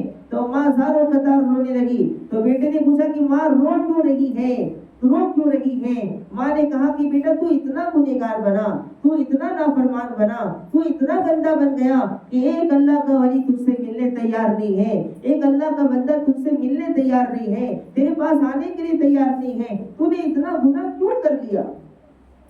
اب جب یہ جملہ کہا تو وہ لڑکا، وہ نوجوان زاروں قطار رونے لگا، تڑپنے لگا، بے چین ہو گیا اور کہا کہ ماں یقیناً میں گندا ہوں، یقیناً میں گنہگار ہوں، یقیناً میں نے پوری زندگی گناہ کر لی ہے، لیکن میں اب کیا کروں ماں، اب کیا کر سکتا ہوں؟ ماں سے کہنے لگا کہ ماں تجھ سے ایک نصیحت، ایک وصیت کرتا ہوں، ایک درخواست کرتا ہوں، جب میں مر جاؤں، جب میری روح نکل جائے اور میرا انتقال ہو جائے تو تو اپنی اوڑھنی کو میرے گلے میں ڈالنا اور میرے گلے میں پھانسی کا پھندا ڈالنا اور میرے لاش کو پوری گلی کے اندر کتے کی طرح پھرانا، جیسے کتے کے گلے میں پٹا ڈال کر کے اس کو پھرایا جاتا ہے، مجھے بھی پھرانا، تاکہ لوگوں کو پتہ چلے کہ اللہ کے نافرمان کا انجام کیا ہوتا ہے، تاکہ لوگوں کو پتہ چلے کہ گنہگار کا انجام کیا ہوتا ہے، تاکہ لوگوں کو پتہ چلے کہ گناہوں کا نتیجہ کیا ہوتا ہے۔ ماں میرے مرنے کے بعد تو میرے گلے میں پٹے ڈالنا اور کتے کی طرح مجھے گلیوں میں گھمانا اور لوگوں کو دکھانا، تاکہ لوگوں کو پتہ چل جائے۔ یہ جملہ کہہ رہا ہے، وہ نوجوان رو رہا ہے، رو رو کر کے اس کا انتقال ہو گیا، اور انتقال جب ہوا تو ماں رونے لگی، چیخنے لگی، چلانے لگی۔ ماں کا دل تھا کہ میرے بیٹے کا جنازہ حضرت حسن بصری پڑھائیں، لیکن ماں کو معلوم تھا کہ اگر میں حسن بصری کے پاس گئی تو وہ پھر مجھے واپس کر دیں گے، تو زاروں قطار رو رہی تھی، زاروں قطار رو رہی تھی کہ میرا بیٹا اتنا گنہگار، اتنا نافرمان، حضرت کے پاس جاؤں تو حضرت پھر منع کر دیں گے۔ انتقال کے بعد دروازہ کھولا کہ کسی کو بلاؤں تو صحیح، جیسے دروازہ کھولا تو کیا دیکھا کہ حضرت حسن بصری دروازے پر کھڑے ہیں، حضرت حسن بصری دروازے پر رکے ہوئے ہیں۔ ماں نے فوراً سلام کیا اور پوچھا کہ حضرت آپ کیسے تشریف لائے، آپ کیسے آ گئے؟ حضرت حسن بصری نے کہا اللہ نے پیغام بھیجا ہے، اللہ کی طرف سے الہام ہوا کہ جاؤ میرے ولی کا جنازہ پڑھو، جاؤ میرے ولی کا جنازہ پڑھو، اللہ نے تیرے بیٹے کی مغفرت فرما دی ہے اور اس کے گناہوں کو معاف کر دیا ہے۔ ابھی اس نے کوئی نماز نہیں پڑھی، کوئی روزہ نہیں رکھا، کوئی تہجد نہیں پڑھا، صرف ماں کے درد کی وجہ سے، صرف ماں کے درد کی وجہ سے۔ تو ماں کے دل میں جو درد ہوتا نا، وہ ظالم کو بھی بادشاہ بنا دیتا ہے، وہ کافر کو، وہ شرابی کو ولی بنا دیتا ہے، وہ زنا کرنے والوں کو اللہ کے سامنے رونے والا بنا دیتا ہے۔ لیکن آج کل کی مائیں تھک جاتی ہیں، میرا بیٹا بات نہیں مانتا، میرا بیٹا یہ نہیں کرتا، میرا بیٹا وہ نہیں کرتا۔ آپ کے دل کا درد اسے بدل دے گا انشاءاللہ۔ تو حضرت حسن بصری نے کہا کہ مجھے اللہ نے بھیجا ہے، اللہ کی طرف سے الہام ہوا کہ جاؤ میرے ولی کا انتقال ہو گیا، اس کے جنازے کی نماز پڑھو، تو اس لیے میں آیا ہوں۔ تو ان کی ماں خوش ہو گئی اور ان کی ماں کا دل خوش ہو گیا کہ اللہ نے میرے بیٹے کو معاف کر دیا، اس لیے کہ ماں تو صرف اللہ سے معافی مانگتی ہے اپنے اولاد کی۔ تو اتنا غفور رحیم ہے اللہ کہ پوری زندگی کے گناہ تھوڑی دیر کے رونے پر اللہ نے سب معاف کروا دیا، تھوڑی دیر کے رونے پر اللہ نے اس کے سارے گناہوں کو معاف فرما دیا، سارے گناہوں کی مغفرت فرما دی اور سارے گناہوں کو معاف کر کے اپنا ولی بنا دیا۔ اور اپنے زمانے کے سب سے بڑے ولی حضرت حسن بصری رحمت اللہ علیہ، جو اللہ کے سب سے بڑے ولی مانے جاتے ہیں اس زمانے کے، ان کو الہام ہوا جاؤ میرے ولی کے جنازے کو پڑھو، میرے ولی کے جنازے میں جاؤ۔ کیسا مقام اللہ نے عطا فرمایا، یہ صرف رونے کی وجہ سے۔ تو اگر ہمیں لگتا ہے کہ ہم سب گنہگار ہیں، ہم سب گنہگار ہیں، انشاءاللہ توبہ کی مجلس، اصل جو توبہ کی مجلس ہے وہ آخری دن ہوگی انشاءاللہ، اور اس دن ہم سب دل کی گہرائی سے دعا کریں گے، توبہ کریں گے، اللہ سے معافی مانگیں گے۔ آخری دن دعائیں بہت قبول ہوتی ہیں۔ ختم قرآن، درس قرآن کے ختم پر جن کی جو نیت ہے، جو ارادے ہیں، وہ باہر آپا کے پاس لکھوائے بھی، انشاءاللہ 27 میں سب کے لیے دعا ہوگی، اپنے مرحومین کے لیے، اپنے مقاصد کے لیے لکھائیں، اور انشاءاللہ اس دن سب کے لیے دعا ہوگی، پوری امت کے لیے۔ تو اللہ اس نوجوان کو ایک لمحے میں معاف کر سکتا ہے، تو کیا اللہ ہمیں معاف نہیں کرے گا؟ تو دل کی گہرائی سے سب مل کر اپنے گناہوں کو یاد کریں اور توبہ کریں اور اللہ تعالیٰ سے معافی مانگیں، اور وہ دعا کثرت سے پڑھتی رہیں۔ میں وہ دعا پڑھتا ہوں، آپ بھی دل دل میں اس دعا کو دہرائیں۔ استغفر اللہ الذی لا الہ الا هو الحی القیوم واتوب الیہ، استغفر اللہ الذی لا الہ الا هو الحی القیوم واتوب الیہ، استغفر اللہ الذی لا الہ الا هو الحی القیوم واتوب الیہ۔ اللہ ہم سب کی توبہ قبول فرمائے، اللہ ہم سب کے گناہوں کو معاف فرمائے، اللہ ہم سب کی مغفرت فرمائے، پوری امت کی مغفرت فرمائے، پوری امت کو معاف فرمائے، پوری امت کی توبہ قبول فرمائے، پوری امت کا نام جہنم سے نکال کر جنت الفردوس میں لکھ دے۔ آمین وآخر دعوانا الحمد للہ رب العالمین۔ کچھ دعائیں ہیں، کچھ اعلانات میں سے لیں۔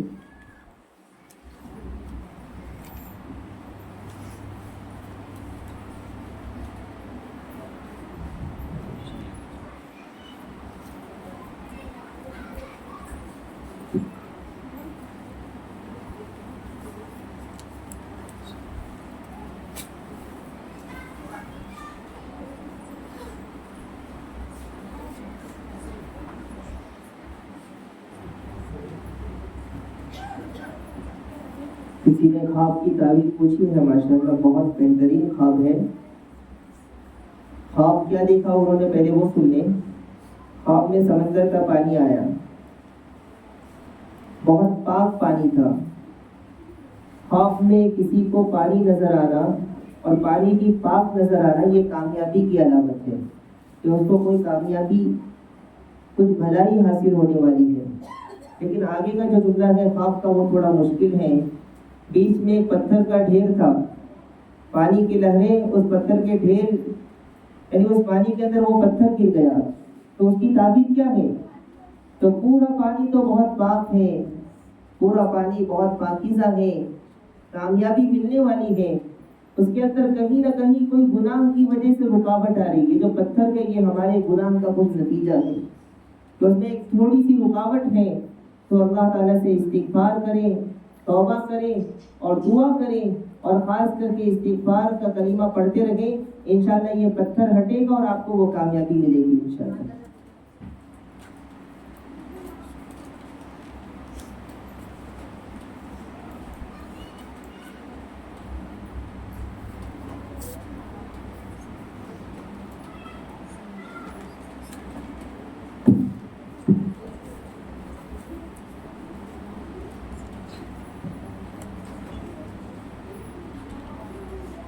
ایک سوال یہ ہے کہ تراویح کی دعا کی کیا اہمیت ہے، اس کو پڑھنا چاہیے یا نہیں، اور اس کا مطلب کیا ہے؟ دیکھیں حدیث میں رسول اللہ صلی اللہ علیہ وسلم سے تراویح کی کوئی خاص دعا ثابت نہیں ہے۔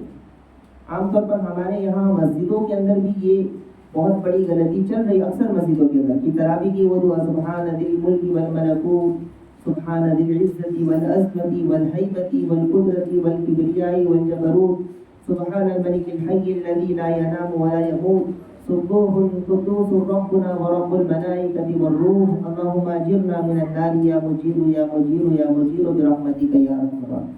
یہ پوری دعا چلتی ہے، اس میں یقیناً اللہ کی تعریف ہے، اچھے کلمات ہیں، لیکن یہ سمجھ لیں کہ یہ دعا پڑھنا حدیث سے ثابت نہیں ہے۔ حدیث سے ثابت یعنی ہمارے نبی کا کوئی حکم یا ہمارے نبی کا بتلایا ہوا کوئی دعا کہ یہ دعا پڑھو تراویح کے بعد، یہ کوئی ایسی دعا نہیں ہے۔ تو کہا کہ تراویح کے بعد کون سی دعا پڑھنی چاہیے؟ تو کہا کہ تراویح کے بعد کوئی سی بھی دعا پڑھ سکتے، یہ دعا بھی پڑھ سکتے۔ ابھی جو میں نے پڑھ کر سنایا یہ تراویح کی دعا، یہ دعا بھی پڑھ سکتے ہیں، لیکن اتنا ذہن میں رہے کہ یہ دعا ہمارے نبی صلی اللہ علیہ وسلم کی بتلائی ہوئی دعا نہیں ہے۔ البتہ بزرگوں نے، اللہ کے جو ولی ہوتے ہیں، انہوں نے کچھ دعاؤں کو ملا کر کے جمع کر لیا اور یہ دعا ایک رواج ہو گیا پڑھنے کا، لیکن یہ معلوم ہونا چاہیے کہ یہ سنت نہیں ہے تراویح کی یہ دعا پڑھنا۔ حضرت مولانا اشرف علی تھانوی رحمۃ اللہ علیہ سے کسی نے پوچھا کہ حضرت آپ کیا پڑھتے ہیں؟ تو حضرت نے فرمایا کہ کبھی تو میں 3 مرتبہ استغفار پڑھتا ہوں، کیونکہ ہم نے استغفار کا کلمہ پڑھا۔ وہ فرماتے ہیں کہ کبھی میں ربنا آتنا پڑھتا ہوں، کبھی میں کوئی دوسری دعا پڑھتا ہوں، اللہم اغفر لی وللمؤمنین والمؤمنات والمسلمین والمسلمات۔ تو تراویح کی کوئی خاص دعا اللہ کے رسول صلی اللہ علیہ وسلم نے نہیں بتلایا ہے، اس لیے ہمیں تراویح کی کوئی خاص دعا کے پیچھے یہی دعا سنت ہے، یہی دعا پڑھنی چاہیے، ایسا نہیں ہے۔ جو دعا چاہے پڑھ سکتے ہیں، البتہ وہ دعا صحیح ہونی چاہیے۔ بہتر ہے کہ وہ دعا پڑھے جو نبی کریم صلی اللہ علیہ وسلم کی زبان سے نکلی ہوئی ہو، یا آپ صلی اللہ علیہ وسلم نے بتلایا ہو، یا قرآن میں وہ دعا موجود ہے۔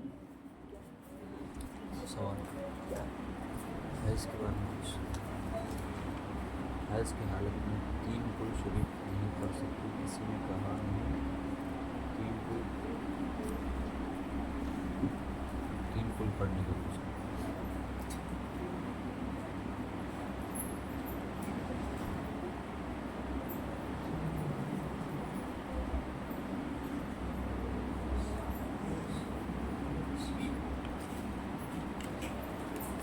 ایک سوال کسی نے کیا ہے کہ حیض کی حالت میں 3 کل، جیسا کہ سورہ اخلاص کی فضیلت آپ لوگوں کے سامنے بتائی گئی تھی، اس کے حساب سے انہوں نے لکھا ہے کہ حیض کی حالت میں 3 کل شریف میں پڑھ سکتی ہوں، کسی نے کہا نہیں پڑھ سکتے۔ 3 کل شریف سے ایک قرآن پڑھنے کا ثواب ملے گا۔ ایک قرآن پڑھنے کا ثواب تو ملتا ہے، قرآن کریم ایسی حالت میں ہمارے لیے پڑھنا جائز نہیں ہے۔ قرآن کریم ایسی حالت میں نہیں، ہاں قرآن کریم کی وہ دعائیں، قرآن کریم کی وہ آیت کریمہ جو دعا ہیں، مسئلہ سن لیں، قرآن کریم نہیں پڑھ سکتے حیض کی حالت میں۔ اب یہ جو 3 کل پڑھیں گے حیض کی حالت میں، یہ قرآن پڑھیں گے، سمجھ میں آ رہی بات؟ جب 3 کل ہم حیض کی حالت میں پڑھیں گے تو اس کا مطلب ہے کہ میں قرآن پڑھ رہی ہوں، قرآن کی ایک سورت پڑھ رہی ہوں، اس نیت سے پڑھنا ہو جائے گا، تو تاکہ یہ جائز نہیں ہے، نہیں پڑھنا چاہیے۔ البتہ وہ دعائیں، وہ آیت کریمہ جس میں کوئی دعا ہے، جیسے کہ آیت الکرسی، آیت الکرسی قرآن کی آیت بھی ہے، لیکن آیت الکرسی دعا بھی ہے۔ جہاں قرآن کی آیت وہیں بہت بڑی دعا ہے، حدیث سے ثابت ہے۔ تو آپ آیت الکرسی کو دعا کی نیت سے پڑھ سکتے ہیں کہ میرے روز رات میں پڑھنے کا معمول تھا روزانہ، جنات اور جادو سے اور ہر قسم کے شر سے میری حفاظت ہو، تو آپ وہ آیت کریمہ دعا کی نیت سے پڑھ سکتے ہیں، قرآن کی تلاوت کی نیت سے نہیں پڑھ سکتے۔ اگر وہی کوئی آیت الکرسی اگر قرآن کی تلاوت کی نیت سے پڑھ رہا ہے تو جائز نہیں ہوگا، دعا کی نیت سے پڑھے گا تو اس کے لیے اجازت ہوگی۔ اسی طریقے سے قرآن کریم کی اور آیت ہے وَإِذَا مَرِضْتُ فَهُوَ يَشْفِينِ، اس کو پڑھنے سے شفا ملتی ہے۔ تو اس آیت کریمہ کو کوئی بیمار ہے اور شفا کی نیت سے پڑھ رہا ہے تو دعا کی نیت سے پڑھنا جائز ہے۔ مسئلے کو پورا سمجھ لینا چاہیے۔ قرآن کی نیت سے، تلاوت کی نیت سے پڑھنا جائز نہیں ہے قرآن کریم۔ ہاں قرآن کریم کی وہ آیت کریمہ جو دعا ہے، ان آیت کریمہ کو، اب کوئی نکاح کے لیے، اولاد کے لیے دعا کر رہا ہے، رب لا تذرنی فردا وانت خیر الوارثین رب هب لی من الصالحین، تو کہا کہ حیض کی حالت میں بھی کر سکتا ہے، اس لیے کہ وہ دعا مانگ رہا ہے، وہ قرآن کی تلاوت نہیں۔ یہ مسئلہ سمجھنا چاہیے، وہ قرآن کی تلاوت نہیں کر رہا ہے بلکہ وہ تو دعا مانگ رہا ہے، دعا پڑھ رہا ہے، تو اس کی اجازت ہوگی۔ بی بی فاطمہ پٹیل، ان کی صحت کے لیے دعا کرنا ہے، اللہ تبارک و تعالیٰ انہیں خوب شفائے کاملہ عاجلہ مستمرہ دے۔ ریشمہ کے لیے رشتے کے لیے دعا کرنا ہے، اللہ تبارک و تعالیٰ ان کو اور پوری دنیا کے اندر جتنی بھی ہماری بہنیں اور ہمارے بھائی بغیر رشتے کے بیٹھے ہیں، ان کے لیے پاک دامن پاکیزہ جوڑے کا اللہ تعالیٰ انتظام فرمائے۔ اسی طریقے سے عاقب، ان کی بہن کا بھی حال میں ہی انتقال ہو گیا، یہ عاقب نامی لڑکے کی طبیعت بہت زیادہ خراب ہو رہی ہے اور بہت زیادہ پریشان رہ رہا ہے، ان کی طبیعت کے لیے دعا کرنی ہے کہ اللہ تعالیٰ ان کی ساری بلاؤں کو ختم فرمائے اور شفائے کاملہ عاجلہ مستمرہ دائمہ نصیب فرمائے۔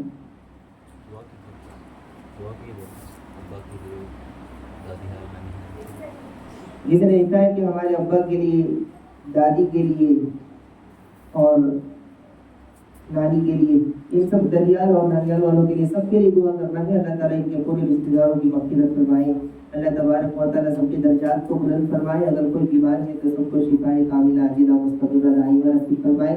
آخر میں تمام ماں اور بہنوں سے درخواست بھی کروں گا، کیونکہ ہمارا درس قرآن اب ختم ہونے کے قریب ہے، 2-4 دن بچے ہیں، اس لیے کوشش یہ کرے کہ دعاؤں کے لیے ابھی سے اس کی دعوت چلائے، ابھی سے ہماری ماں بہن جو پہلے آ رہی تھی اور نہیں آ رہی ہیں ان کو ملیں، ان سے بات کریں، اور جو آپ کی مائیں اور بہنیں ہیں، پڑوسی ہیں، ان کو بھی لانے کی کوشش کریں، کیونکہ انشاءاللہ آخر میں توبہ کے بارے میں زیادہ بات ہونے والی ہے، اور انشاءاللہ ایک دن جنت کا بھی ذکر آئے گا کہ جنت میں اللہ نے ہمارے لیے کیا کیا نعمتیں رکھی ہیں، جنت میں کیسا انعام ہے، اور جنت کو ہمیں پانے کے لیے کیا کرنا چاہیے اور توبہ کرنا چاہیے، تو انشاءاللہ یہ ساری باتیں آنے والی ہیں۔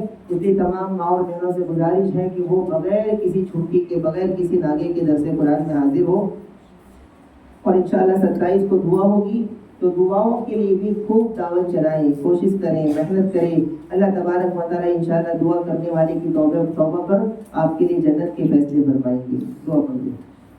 اللهم صل على محمد بعدد كل داء ودواء وبارك وسلم يا رب لك الحمد كما ينبغي لجلال وجهك وعظيم سلطانك يا رب صل وسلم دائما ابدا على حبيبك خير الخلق كلهم لا اله الا انت سبحانك اني كنت من الظالمين ربنا ظلمنا انفسنا وإن لم تغفر لنا وترحمنا لنكونن من الخاسرين اللهم اغفر لي ذنبي ووسع لي في داري وبارك لي في رزقي اللهم اغفر لي ولوالدي وللمؤمنين يوم يقوم الحساب اللهم أعطني كتابي بيميني وحاسبني حسابا يسيرا لا إله إلا أنت سبحانك إني كنت من الظالمين اے اللہ، ہم تیرے بڑے گنہگار بندے ہیں،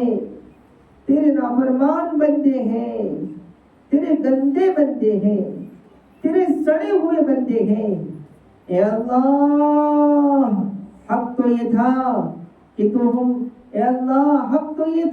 تو آسمان سے ہمارے اوپر آگ کے پتھر برساتا، حق تو یہ تھا کہ تو ہمیں زمین میں دھساتا، حق تو یہ تھا کہ تو ہمارے لیے روزی کے دروازے بند کر دیتا، لیکن ہم گناہ کرتے رہے، تو اپنی نعمتوں سے نوازتا رہا، آج تک بے شمار گناہ کر لیے ہیں، اے اللہ اب تیرے در پر آئے ہیں، بیکاری بن کر آئے ہیں، ہم سب کی توبہ قبول فرما لے، ہم سب کی توبہ قبول فرما لے، ہم سب کی توبہ قبول فرما لے، اے اللہ پوری امت کی مغفرت فرما، اے اللہ پوری امت کی مغفرت فرما، اے اللہ امت کے حال پر رحم فرما دے، اے اللہ ہمیں مرنا ضرور ہے، موت کی کوئی تیاری نہیں کی، موت کی کوئی تیاری نہیں کی، اے اللہ ہماری توبہ قبول فرما دے یا اللہ.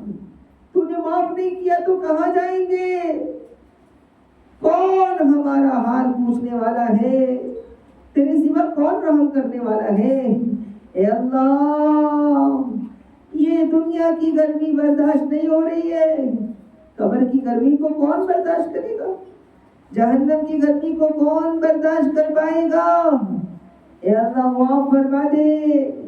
اے ماؤں سے زیادہ پیار کرنے والے اللہ، اے اللہ، وہ نوجوان زنا کرنے جا رہا تھا، اس نے توبہ کی، تو نے اس کی مغفرت کا فیصلہ فرما دیا. حسن بصری کی شاگردہ کا بیٹا، وہ بھی کتنے بڑے بڑے گناہوں میں مبتلا تھا، اے اللہ تو نے اسے اپنا ولی بنا دیا. ہم بھی تیرے گنہگار بندے ہیں، تیرے نافرمان بندے ہیں، تیری نبی کے امتی ہیں. ہم سب کی توبہ قبول فرما دے، ہم سب کی توبہ قبول فرما دے، ہم سب کی توبہ قبول فرما لے. اے اللہ، دنیا کی آگ نہیں برداشت ہوتی ہے، قبر کی آگ کو کون برداشت کرے گا یا اللہ؟ اے اللہ، اے اللہ رحم فرما، کرم فرما، معاف فرما. ہم گناہ کرنا نہیں چاہتے تھے، پھر بھی گناہ ہوئے ہیں، بہت گناہ ہوئے ہیں. اے اللہ تو معاف کر دے گا، تجھے کوئی نہیں پوچھے گا یا اللہ. تو معاف کر دے گا، تجھے کوئی نہیں پوچھے گا. کہ مدرسہ جامعہ قاسمیہ میں بیٹھنے والے اتنے سارے لوگوں کو تو نے کیوں معاف کر دیا؟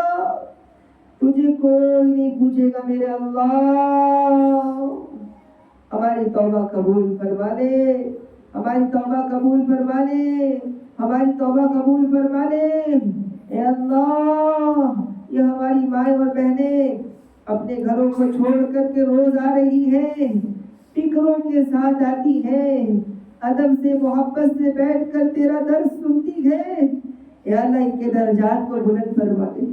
اے اللہ ان کے گناہوں کو نیکیوں میں بدل دے، ان کی زندگی اور آخرت کو کامیاب بنا دے. اے اللہ ان کی بال بال مغفرت فرما، ان کے درجات کو بلند فرما، جنت الفردوس کا فیصلہ فرما دے. اے اللہ ہمارے بچوں کو نیک بنا دے. اللہ اے اللہ ہمارے بچوں کو نیک بنا دے، ہمارے بچوں کو پاک دامن بنا دے، ہمارے بچوں کو پاکیزہ بنا دے. اے اللہ ہم تو تیرے سڑے میں بندے گئے. اللہ ہمارے بچے ہماری بات نہیں مانتے. اے اللہ ہماری باتیں ان کے دلوں پر اثر نہیں کرتی.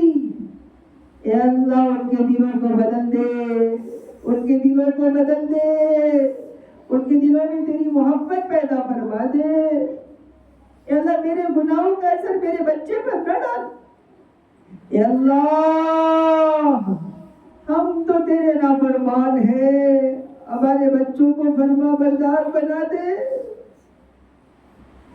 کیسے کیسے گناہ کیے اللہ ہم نے، تو پھر بھی ہمیں کھلاتا رہا، پلاتا رہا، نعمتوں سے نوازتا رہا.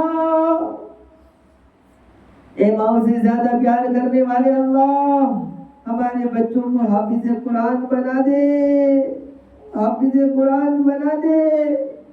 اے اللہ ہم سب کو اپنے نیک بندوں میں شامل کرنا. اے اللہ جو بیمار ہے ان سب کو شفا عطا فرما. اے اللہ جو بیمار ہے ان سب کو شفا عطا فرما. اے اللہ جنہوں نے دعاؤں کے لیے کہا ہے سب کی دعائیں قبول فرما. اے اللہ ہمارے مدرسے کا ایک طالب علم، اے اللہ فرقان کی والدہ کی بھی طبیعت خراب ہے، اے اللہ انہیں بھی شفائے کلی نصیب فرما. اے اللہ اسی طریقے سے جتنے بھی بیمار ہیں اس مجمع کے اندر یا ان کے جو بھی رشتہ دار بیمار ہیں، اگر مجھے نہیں معلوم ہے تو سب کی مغفرت فرما. اے اللہ سب کو شفائے کلی نصیب فرما. اے اللہ ہمارے گناہوں کو معاف فرما اور ہمیں خوب شفا عطا فرما، صحت عطا فرما، تندرستی عطا فرما. اے اللہ جو لوگ دنیا سے جا چکے ہیں سب کی مغفرت فرما، سب کے درجات کو بلند فرما. اے اللہ ہمارے والدین کو بہترین بدلہ نصیب فرما، جن کے ماں باپ انتقال کر چکے ہیں ان کی بال بال مغفرت فرما. اے اللہ اس مدرسے کو قبول فرما لے، اے اللہ اس چھوٹے سے مدرسے کو قبول فرما لے. اے اللہ اگر ہم 27 دن تک کسی کے گھر کے سامنے جا کر بھیک مانگتے تو وہ بھی ہمیں کچھ دے دیتا. اے اللہ تو پوری کائنات کا خالق و مالک ہے. اے اللہ ہم نے روز تیرے فضل و کرم سے تجھ سے مانگا ہے ہمارے مدرسے کے لیے. اے اللہ بہت ساری ضرورتیں ہیں, غیب سے پورا کروا دے. اے اللہ بڑے کمزور ہے اللہ, ہمارے بس میں کچھ نہیں ہے اللہ, ہم سے کچھ نہیں ہو سکتا ہے اللہ. اے میرے اللہ ہماری فریاد کو سن, تیری مرضی کے بغیر کچھ نہیں ہو سکتا میرے اللہ. اے اللہ یہ تیرا بڑا انعام ہے اللہ. اے اللہ تو نے ہم گنہگاروں کو تیرے دین کی خدمت کے لیے اللہ مدرسے کی توفیق عطا فرمائی. اے اللہ اس کی بہت ساری ضرورتیں ہیں, بہت سارے تقاضے ہیں, تو سب جانتا ہے میرے اللہ. اے اللہ ہم سے کچھ نہیں ہو سکتا. یا اللہ ہماری مدد فرما دے میرے اللہ, ہمارے مدرسے کو قبول فرما دے میرے اللہ.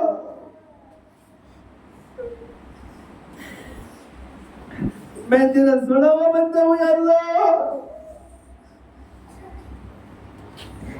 کس سے کہوں یا اللہ. اے موت سے بھی زیادہ پیار کرنے والے اللہ ہمارے مدرسے کو قبول فرما دے. ہمارے گناہوں کی وجہ سے ہمیں محروم نہ فرما, ہمارے گناہوں کی وجہ سے ہمیں محروم نہ فرما. اے اللہ مدرسے کی کامیابی کے لیے اسباب پیدا فرما, وسائل پیدا فرما دے میرے اللہ. کون مدرسہ شروع کر سکتا ہے اللہ؟ تیری مرضی اور تیری مدد نہیں ہوتی تو ہم کیا کر سکتے تھے اللہ.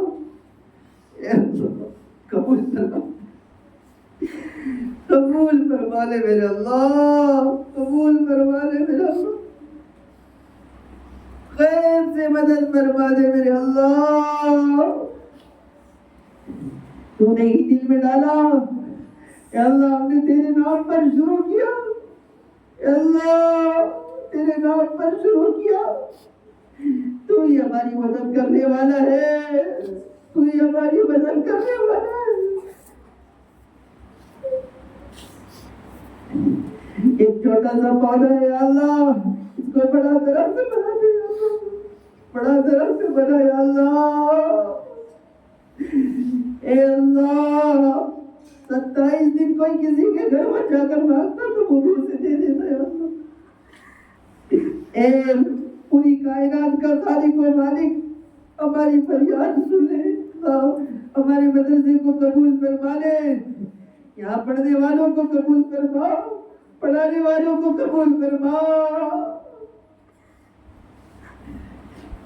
اے اللہ, اے اللہ ہمارے حال پر رحم فرما دے.